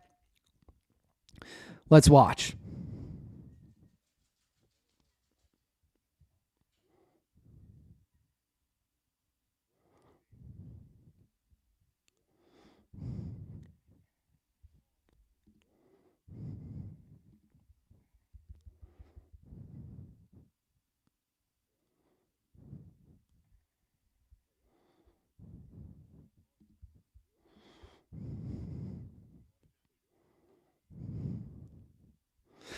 So you can see the intensity of the strikes is overwhelming as we continue to hit them. Slugworth, 8111, $10. Thank you very much. Kirk would have been president. That being said, thus far it looks like Robinson was a patsy unless he's special op trained. Even at that, I don't know, based on court evidence thus far, in my opinions. And look, we welcome all opinions here. We're good for healthy debate. The one thing that fries me, well, there's two things that fry me. You have people who say 120-yard shot's a hard shot. It's not. And I'm not saying that to brag. I'm not saying that to sound cool. 120-yard shot, I know 11 and 12-year-olds who could hit a 120-yard shot, no problem. None. No problem whatsoever. So I've heard some people say, well, you'd have to be a really well-trained sniper to hit something at 120 yards with a 30-06, a deer hunting rifle. No, you don't. No, you do not. That is a chip shot. That's an impossible shot to miss for anyone who's good. It's a likely shot to hit even with limited training. Number two, the exit wound on the neck or no exit wound. I will tell you this. I've done a lot of hunting. Not a ton compared to hardcore hunters, but I've done a lot of hunting. I have seen bullets do things on impact that make no sense. Bullets behave weird all the time. They tumble. They break up. I called a buddy of mine, former tier 1 sniper, and I don't want to share this story because it was pretty gruesome. But bullets it's not an action movie. And most of the time, bullets behave relatively the same way. But you got to take in angles. You got to take in drop. How was the ammunition stored? What was the quality of the barrel on the rifle? How was the rifle maintained? What type of core did the projectile have? Was it full metal jacket? Was it a hollow point? These are all things that factor into how a bullet is going to perform when it hits something. For example, this is a 50 caliber round, all right? You can see it. Not a hollow point. I don't even know if they make 50 cal hollow points, would be kind of unnecessary. This bullet is going to behave in ways that are different than hollow point bullets. I have I probably shouldn't say that. In my younger years, I had rounds that I would use in an AR-15, 5.56 that had, that were different than your standard 5.56 round. You use them for coyote hunting. That bullet's going to behave differently when it hits something compared to a full metal jacket. Bullets they're different. They're all different. There's 30 different variations of every caliber that does 30 different things. So I asked this sniper, what do you think about the no exit wound? He told me a couple stories, none of which I can repeat here. But point being, you don't know how bullets are always going to react. They're not going to react the same way. No two shootings are the exact same. And so I would like to hear some actual experts. And, like I said, everyone's opinion I'm interested to hear it. Jumping jack, 150-yard shot is a joke. I did it after my first class. Yeah, it is a joke. I mean, it's not a hard shot. It's not. And again, I'm not saying that so you guys all think I'm Jason Bourne. I'm not. There are people, I'm probably the worst shooter out of all of my friends who actually does it. I'm probably better than the average American, the average gun owner. I am not anything compared to hardcore shooters. If you put me in a shootout with a tier 1 operator going through a shoot house, I would get destroyed. Destroyed. I would be humiliated by how bad I would do. I could still make a 150-yard shot damn near blindfolded if I wanted to. On a human-sized target, are you kidding me? It wouldn't take anything at all. But maybe you guys disagree, which is fine. Jeff Ruiz, $10, no message. Thank you very much. We got Zero Hedge. Iran has fired several anti-ship missiles and drones at U.S. warships in the Sea of Oman. Okay, hold on. Stay with me. Everyone stay with me. I am looking now. I am looking now to see. Yes, it appears Iran is shot back. Okay.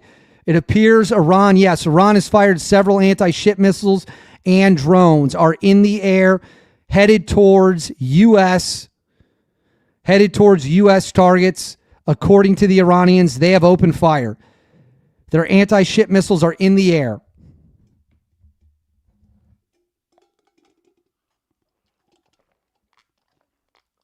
Now, how many missiles is that? Is that 1 or 2 missiles? I don't know. Is it 20? I don't know.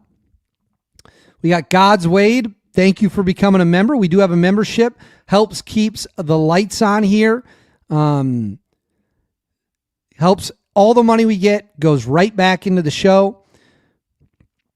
And I really appreciate you becoming a member.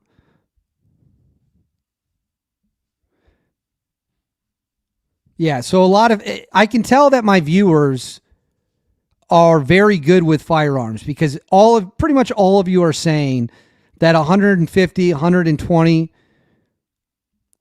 I'm seeing some people say that his whole head should. Guys, stop. I want to choose my words so carefully right now. If you think a 30-06 round is going to take off everything from the shoulders up, who told you that? Who told you that a 30-06 round, if it hits you here, will clean your head right off your body? That is not true. And I can say that because while I've never, ever been in a life or death shootout, I've shot a lot of things. A lot of things. I have shot a lot of times. I used to do it every day. There was a point in my life where I would shoot every day, including long distance shooting. And anyone who believes that a 30-06, now it's a devastating round. Don't get me wrong. It's brutal. You get hit by one of those things, you are in for a bad day.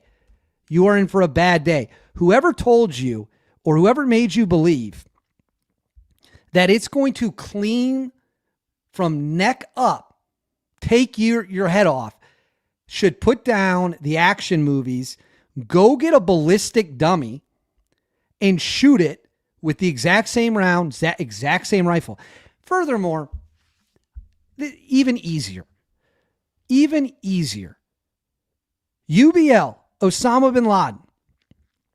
Tier 1 operators use a special kind of ammo. It's not like the ammo that we buy at the local hunting goods store. Okay? He was shot in the head at really close range. And it didn't completely take his head off. So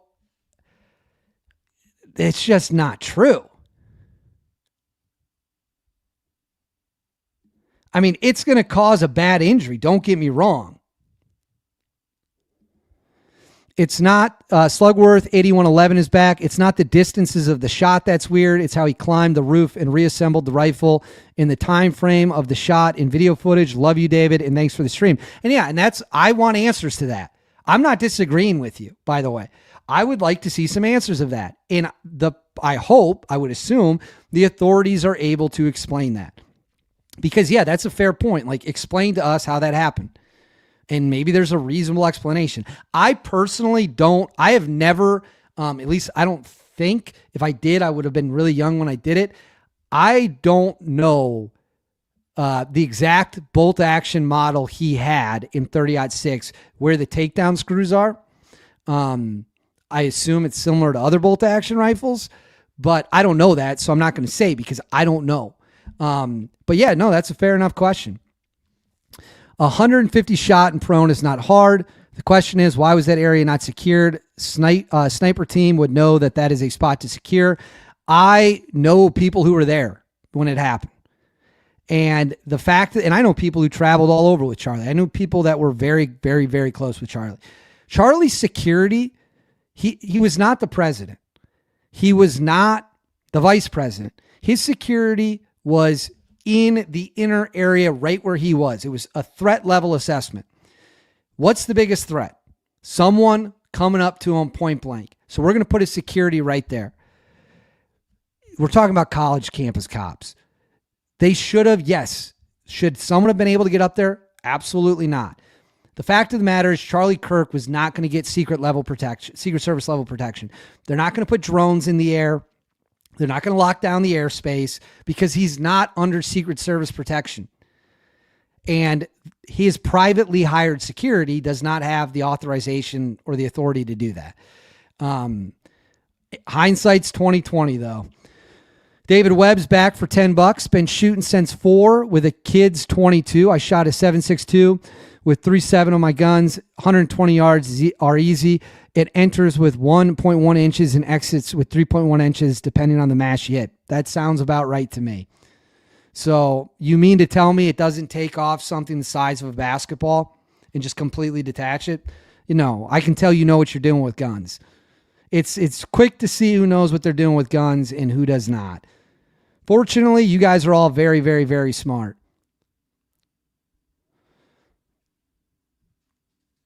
What do we got?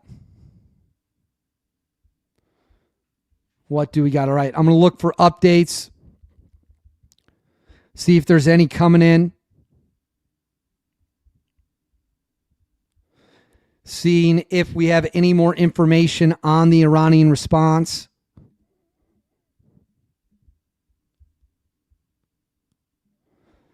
All right, Bahrain has now been hit. Bahrain's power has also now been taken out. I'm going to put this on the screen for you. So Bahrain's power has now also been hit. So Kuwait and Bahrain, their power grids are down. Their power grids are down at this moment. So it appears something is down. Philip Isabel, OMG, the stupid algorithms are blocking words I want to use. Well, I'm almost afraid to ask what those words are. It shouldn't be blocking anything unless it's really bad. So I'm sorry for that. It's not on purpose. All right, we're going to do another poll because you guys seem really fired up about the Charlie Kirk stuff.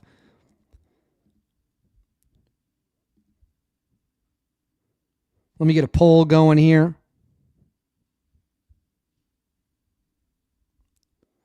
Can you guys still see me? You should still be able to see me. It looked like maybe there was a little lag, but I hope not. Whoops.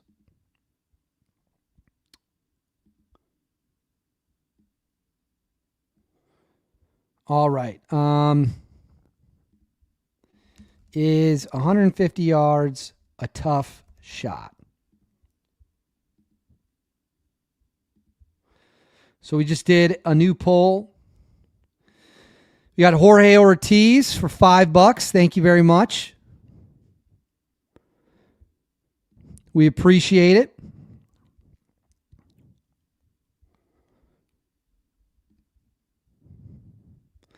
Thank you very much for the $5.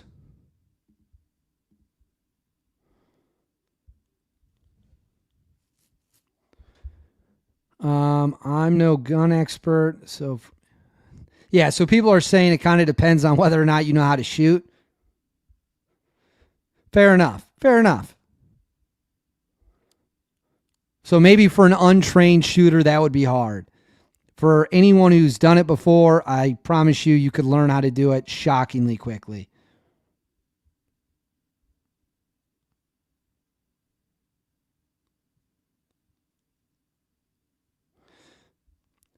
Are any of you Candace Owens fans? I called out Candace Owens on Twitter today over about this exact issue, ballistics. In fact, go look at that thread. Go to my Twitter and go look at my tweet about Candace Owens and her genius breakdown of guns.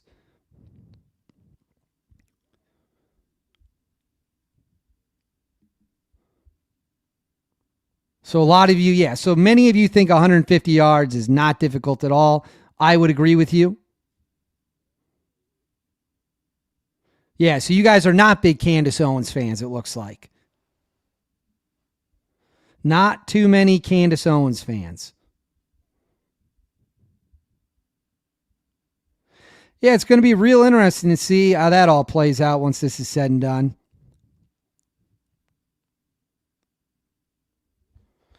All right, let's go back to the radar. All right, we've got a plane inbound. It appears that the one might finally have made it to Tehran. I'm going to put it up on the screen for you. All right, this is the one. Everyone's been waiting to see where it goes. It has been trying to hide itself. Will it make it? Where is it going? Is it bound for Tehran? It had disappeared many times off radar. And now we are waiting to see where it goes.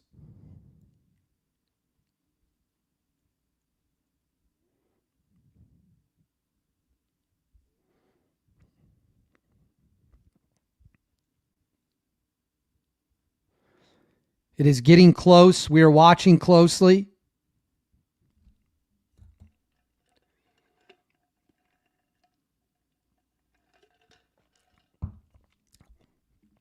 All right, what do we got? We got $10 from Menard Richard. Thank you very much, Menard. No message attached. We got $10 from Gregory Gerard Wright. Super sticker. Thank you very much. All right, the plane's coming in. It's now or never to find out where this plane is going and who's on it.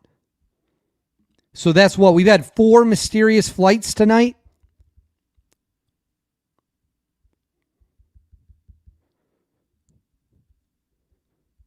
All right, I'm looking to see what we got.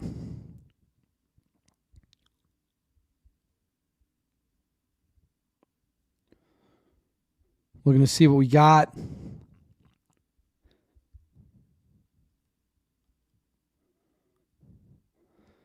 It's coming in. Hang tight, everyone.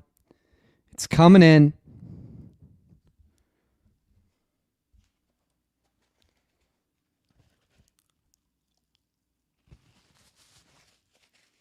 Hang with me here. Hang with me.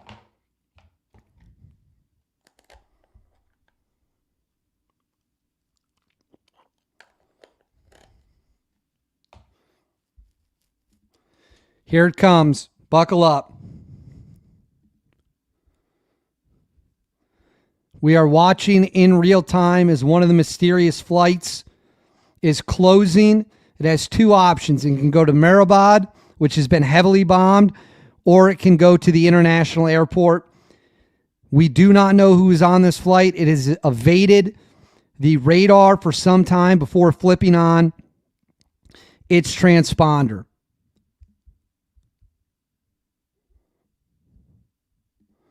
And it is getting close. So, not many Candace Owens fans. Not surprised.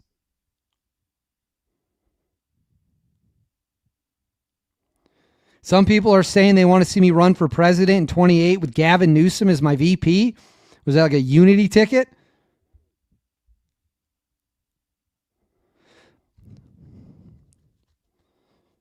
All right, it's coming in. You got a Head and Shoulders commercial on the screen. Has it stopped? It's gone. It didn't make it to the airports. All right, it is vanished from the screen. That is the third plane that has disappeared. It was probably 5 minutes out from landing. It has now disappeared.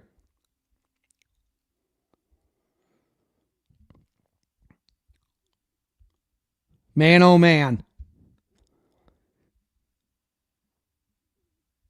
This is, I don't know what's going on right now. These planes are falling off radar, reappearing, falling off radar again. These planes are either evading capture, evading tracking, or something else is going on. But it is gone. The skies of Iran are now clear.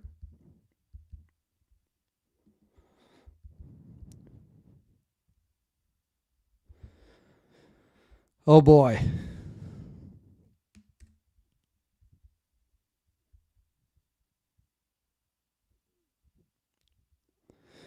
All right, we are seeing reports that the U.S. is expected to start boarding ships again. Following the oil sanctions being slapbacked on, you can expect U.S. commandos to once again start taking Iranian ships.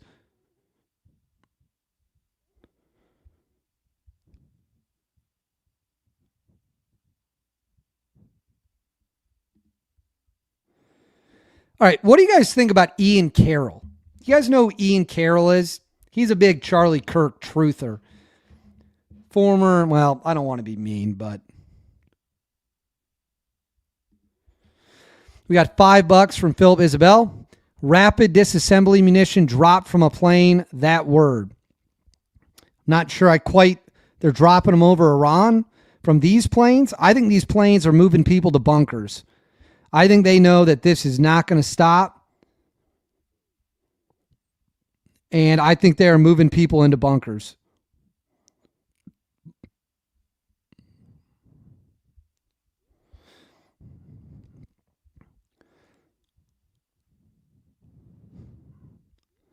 I'm looking to see. Oh, yeah, you guys want to watch me get fired up. So the planes are gone. But check out this dumbass.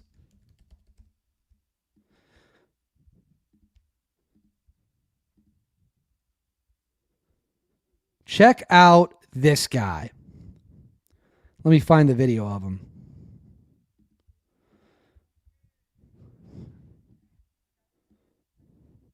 I got to get it ready for you. All right. Yeah, do you guys know who Jackson Hinkle is? Jackson Hinkle is this. If I wasn't on YouTube, I'd be using some other words right now. But this is a family show. We try to keep things appropriate. Jackson Hinkle is an American, I believe, founder of one of the American Communist parties. He's buddies with all of our enemies. This is a video of him in Iran. He's an American citizen in a country we are at war with that has killed multiple of our people. And this absolute buffoon, during the funeral celebrations, that's what they call it, their words, not mine, gets on stage in front of the crowd and starts chanting this.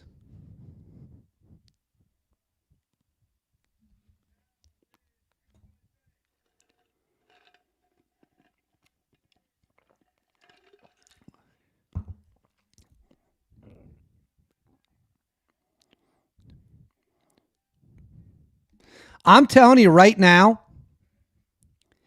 I want that guy arrested. I want that guy arrested.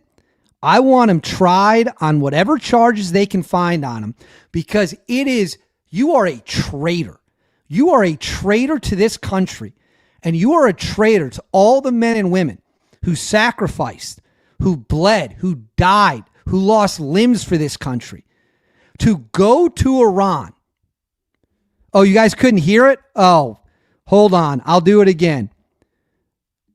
I'll do it again. I apologize. Hold on. I've got to, well, I'm losing my momentum now.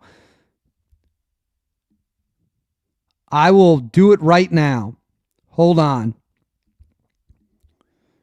This is the video. Let me know if you can hear it now. Down with USA!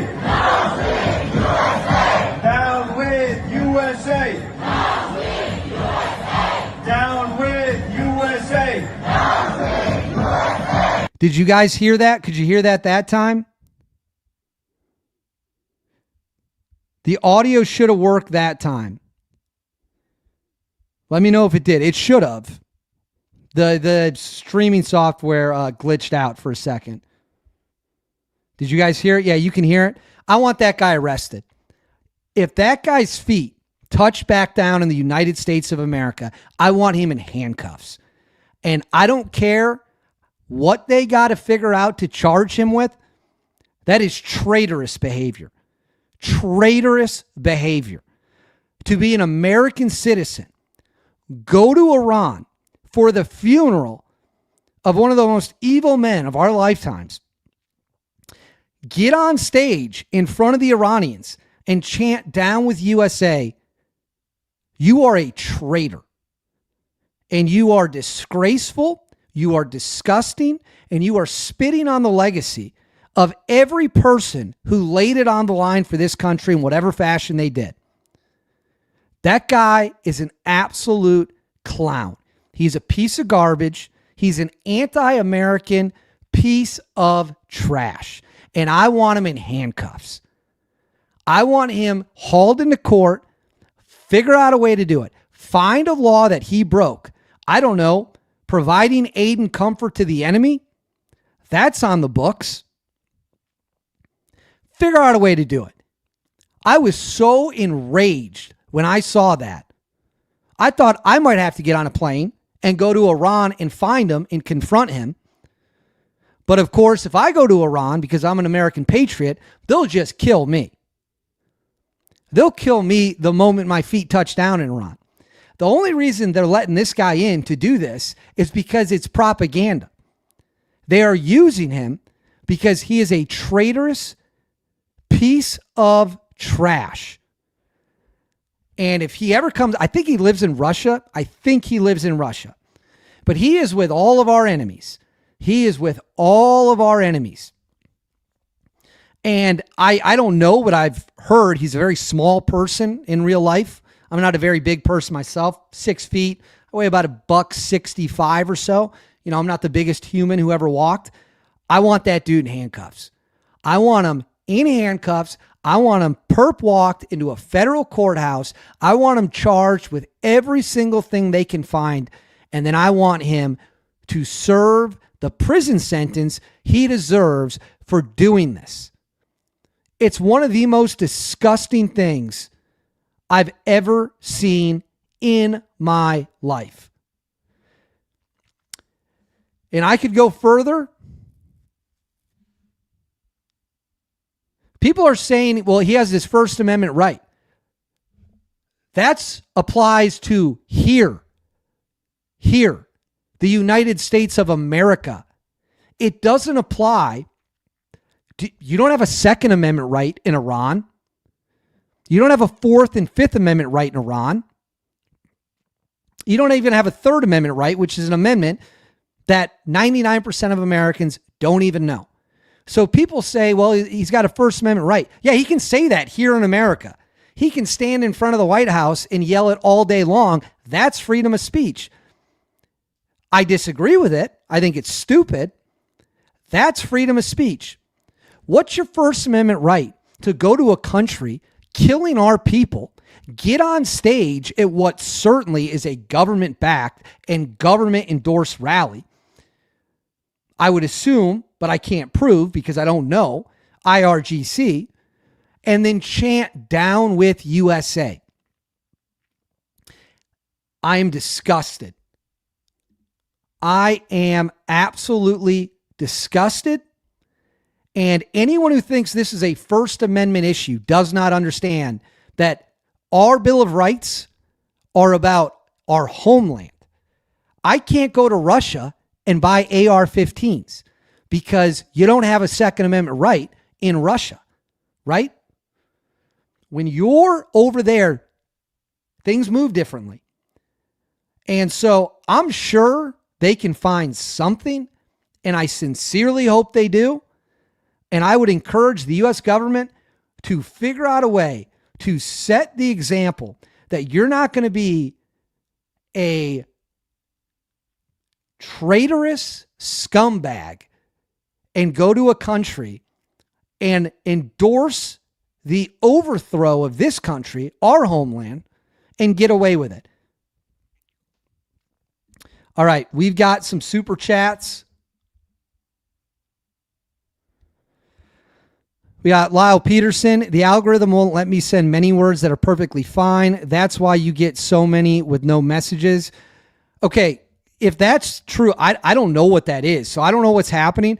Can someone DM me on Instagram and tell me the words you're trying to say so that I know, and I will contact YouTube and be like, hey, why can't these, what's happening? Maybe there's a fix because I want to read your messages. And if YouTube is blocking them, I need to know that. So somebody who's tried to DM a message that wasn't allowed, hit me up on Instagram and let me know what was said. Long-time listener, first-time commenter. We got $5 from Dustin the Wind 47. As you can see, my name, my family, and VST friends call me Dusty. Do you honestly see this extending past 24 hours? I think it depends on what the Iranians do. I think if the Iranians fire back with everything they got, which it seems like they might try to do, well, then the United States is going to have to fire back too. And where we go from there, I honestly do not know. But this does not feel like it's tit for tat anymore.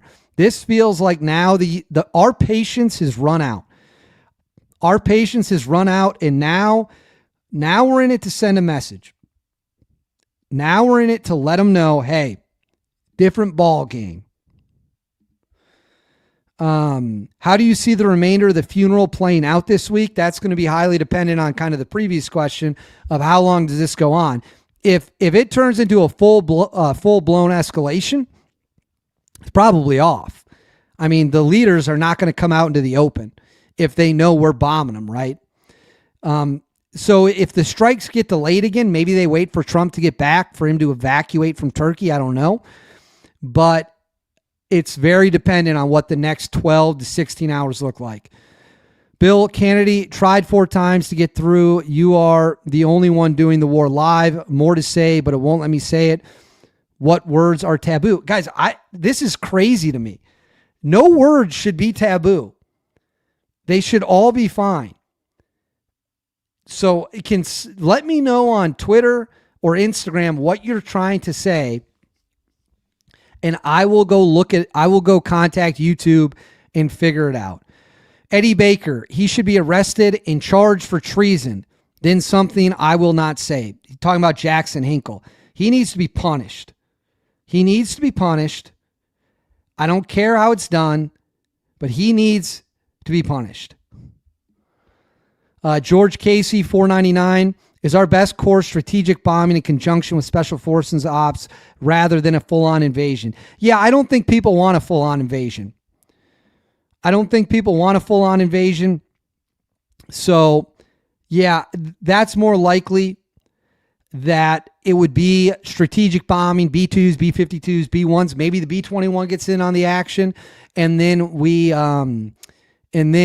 you use pinpoint precision raids where you need them. All right, I know the minimum's $5, but Stewie, the great RC, he sent $5.99 ones in a row. So we'll count that. It's more than $5. He just split them up and he sent them all in a row. Use my comment as a thumbs down to Iran. I love it. Absolutely love it. All right. Do we have more planes up in the air in Iran that are starting to move? All right. It does appear that some planes are now trying to make a move for it in Iran. I'll be very curious to see where those planes were going and who was on them. Kevin Stanswitz for $5. If I mispronounce your name, I apologize. I'm not great with last names. The Israeli Air Force should provide air support to the Kurdish rebels in western Iran with drones, intelligence, and bombing to liberate western Iran. I love that idea. Someone, I don't care who provides them air cover. If they get air cover, they're going to be able to take ground. And once they take ground, then it's about can they hold the ground? And if they have air power and the other side does not, then that is a big, big, big advantage. So I would be all for that. And I think a lot of people would be as well. So I've got to see something here quick. Give me a second. I'm looking to see what we got. Hold on. Hang tight. All right. Stewie, the great RC, back with another $5 just cuz with the American flag. Unmarked plane from Ashad, Tehran, one leaving Tehran. A rapid disassembly munitions is a bomb. I think they're getting flagged for that word. Does the word bomb not go through? It should go through. Someone try it and let me know if it goes through. Because that's ridiculous. If that word doesn't go through, that's so unbelievably stupid. Let me see. Bomb should go through. Certainly. But if someone could let me know, that would be great. All right, someone's saying we've got an unmarked plane. We do. Okay, guys, we've got an unmarked plane in the air, westbound towards Tehran. It's got no markings. Left the bunker city of Mashhad, flying at 32,000 feet, falling in and out of radar coverage. Put it on the screen for you right here. Number 6 most tracked plane in the world right now. So it appears the Iranians are trying to move assets at this time.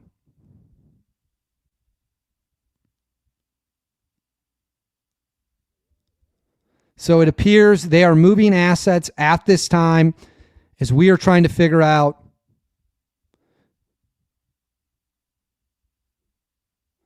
what is going on. We got a new member, Don Hauser. Thank you very much for joining the membership. All right, keep them coming, guys. I'm watching. Yeah, I can see people are saying bomb, and it looks like it's working. Missiles working, bomb.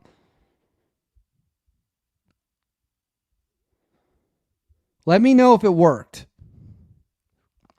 Or hit me up on Instagram and let me know what words they're not letting you say.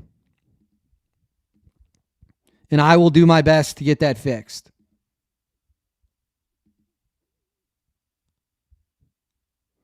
But that should be fine. I don't know why that wouldn't be fine. I mean, I say it on the screen constantly. I will pull that down for now. All right, we got a handful of super chats to get to. Also, the Balashtian, I think I got that right, Liberation Army should hit the IRGC launchers in eastern Iran with U.S., UAE air, naval, and intelligence support to liberate the Balashtian province, the Strait of Hormuz mainland. I love it. I love the idea. Keep the IRGC on their back foot. Keep the pressure on them. Let them know they are not getting away with this. We will hunt them down wherever they might be. They are not getting away with what they've done, and whoever we need to support, let's support them. Mitch McConnell, wife China visit, VP meeting, $5 from T. Del Perdang. Okay, I know Mitch McConnell is sick. I saw that CNN's, what's his name? Scott, oh my gosh, I can't believe I'm forgetting his last name. The conservative on CNN. I saw that he said he had a phone call with McConnell, and he said that it sounded like things were were good. I don't know. I don't know anything about the China stuff. I've seen the tweets. I've seen the reports. I got to look into it. I don't know for sure what is up with that. My hair's showing under my hat. So I will look into it and get back to you all. We got $5 from BMX Bone Collector. Iran wants a nuclear weapon. I think we should send them one fully armed. Yeah, I get what you're saying there. Well played, well played. I'm guessing you want to send that air delivery. Air delivery probably through the atmosphere, coming down at hypersonic speeds. Am I picking up what you're putting down? All right, Chris, OS5KH, what do you think about Patel having the spot Kirk was shot paved over 3 or 4 days later? I mean, if that's true, that's weird as hell. But again, this is stuff that will come out in the investigation, in the trial. I believe that, okay, so some people are saying that if you put bomb Iran, like 6 bombs, it won't work, but maybe if it's just 1 bomb, it will. I don't know. I'll look into that. I'll get you guys an answer. Jeffrey Hicks, just before things kicked off, the coffin of late Iranian leader Ayatollah Ali Khamenei was offloaded from an airplane at Nashav International Airport in Iraq. Okay, so that's interesting. So maybe they were picking up their leaders and making a run for it back into Iran as the bombs were falling. But we had those planes, 2 of those planes were in the air with bombs falling, and we're making a run for it. We could never really figure out what was going on there. So it is a very, very, very strange situation that is unfolding in real time at this hour. All right, I'm going to do one last check to see what we got going on, what updates are coming in.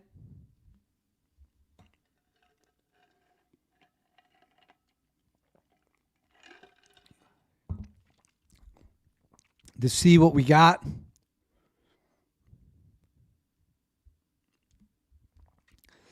All right. Scott Jennings. Scott Jennings is the guy who said he spoke to McConnell. Yes, Scott Jennings.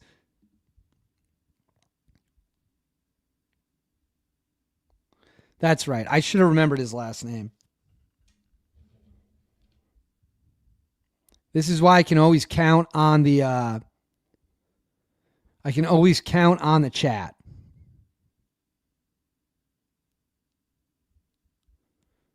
To know what is going on.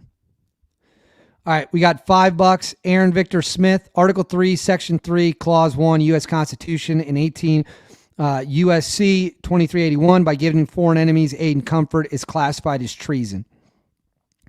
Well, I would look forward to a prosecutor trying to make that argument. Like I said, I think what Jackson Hinkle did was one of the most disgusting things I've ever seen. I'm an American.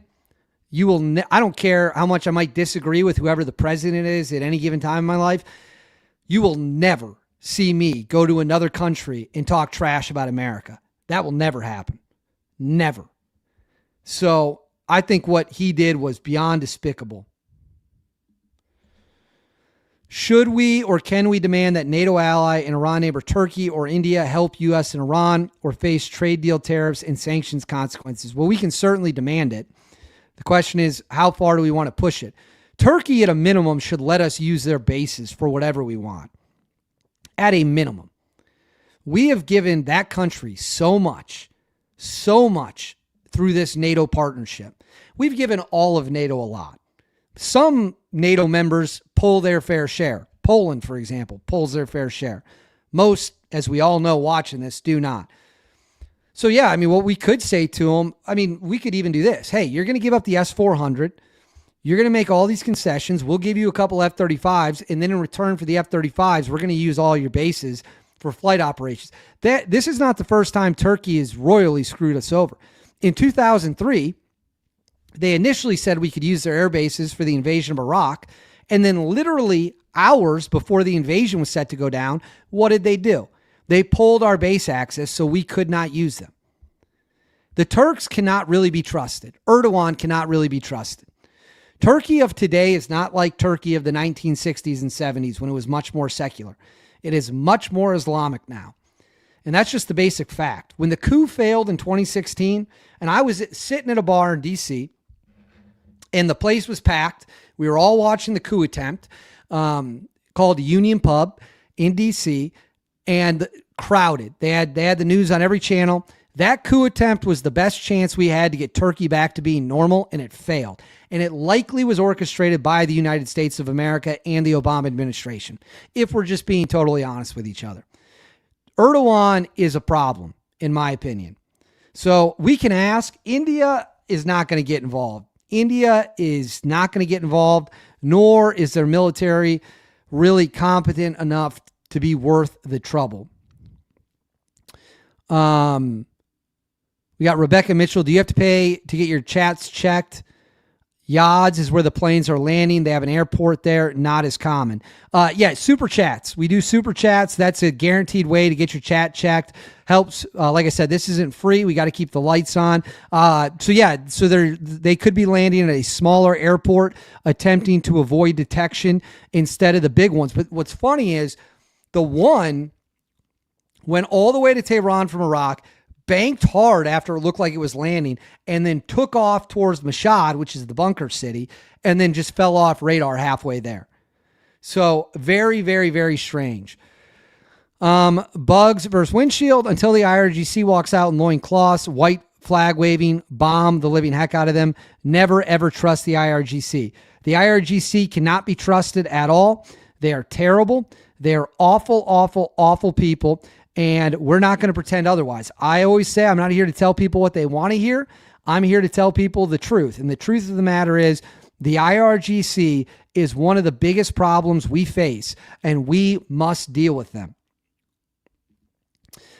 David Burkhalter, former SWAT sniper. I agree with everything you said. I assume you're talking about ballistics, shots, 150, 120, 100-yard shots, 30-06.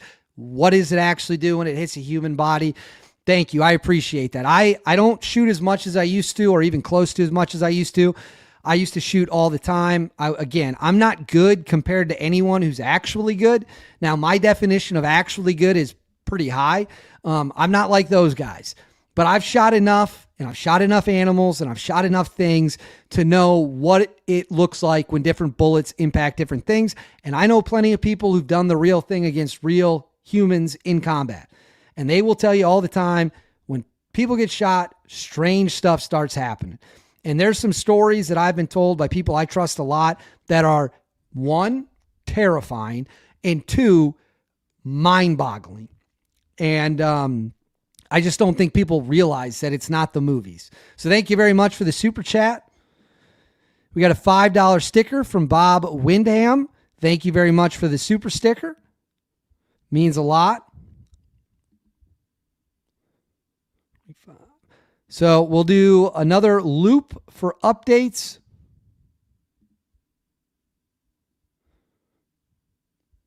Trying to see what we got in the chat.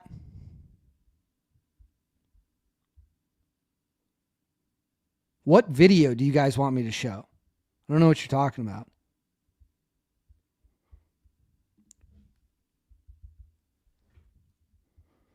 All right, we're looking for updates as they're coming in. Seeing what is going on.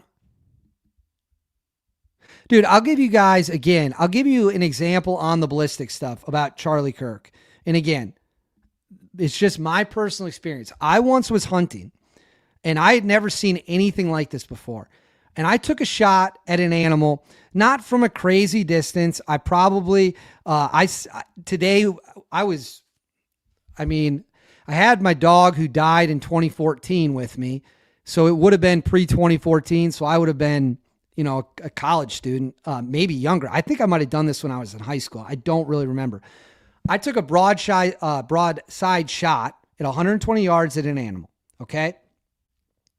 Where the bullet impacted, the bullet hit, I'm trying to show this. So let's say this is the animal. The bullet hit should have gone clean through, was more than strong enough, clean through. I get to the animal, and I notice right away, I do not see an exit wound, but I see the animal suffered an extreme penetration in the opposite direction. So the bullet hit, turned, and went north to south through it. No exit wound. And that made no sense to me at the time.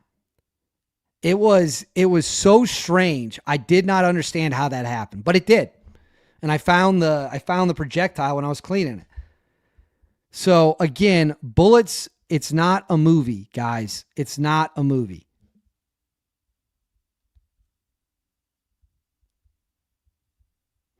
We got another member. Thank you very much. Faster than you, 74.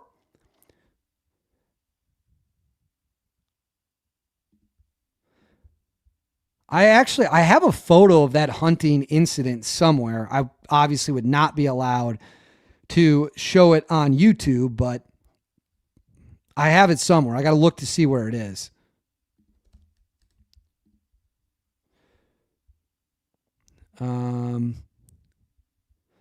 Let's see what we got. We'll see if there's any final updates coming in. It appears the Iranians thus far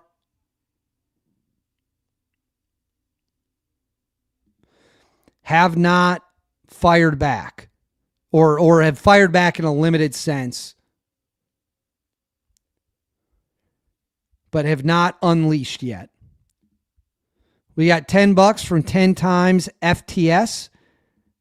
Thank you very much. I hope the messages are getting through as you intend them to.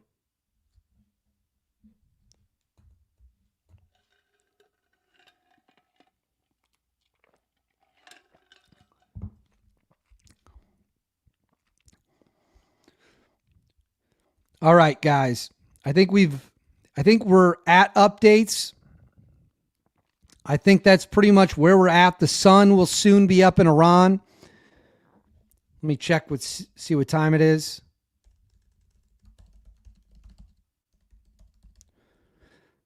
Yes, the sun will soon be up in Iran, which means the fighting is likely over. Yeah, the sun is up. The fighting is likely over. I will do this. TKN 3287. Tehran to Istanbul, just departed IKA, where all the weird planes are going in and out. QSM 1273 also departed Tehran with no destination. So it looks now we've got multiple planes that are scrambling. I will put this on the screen for you.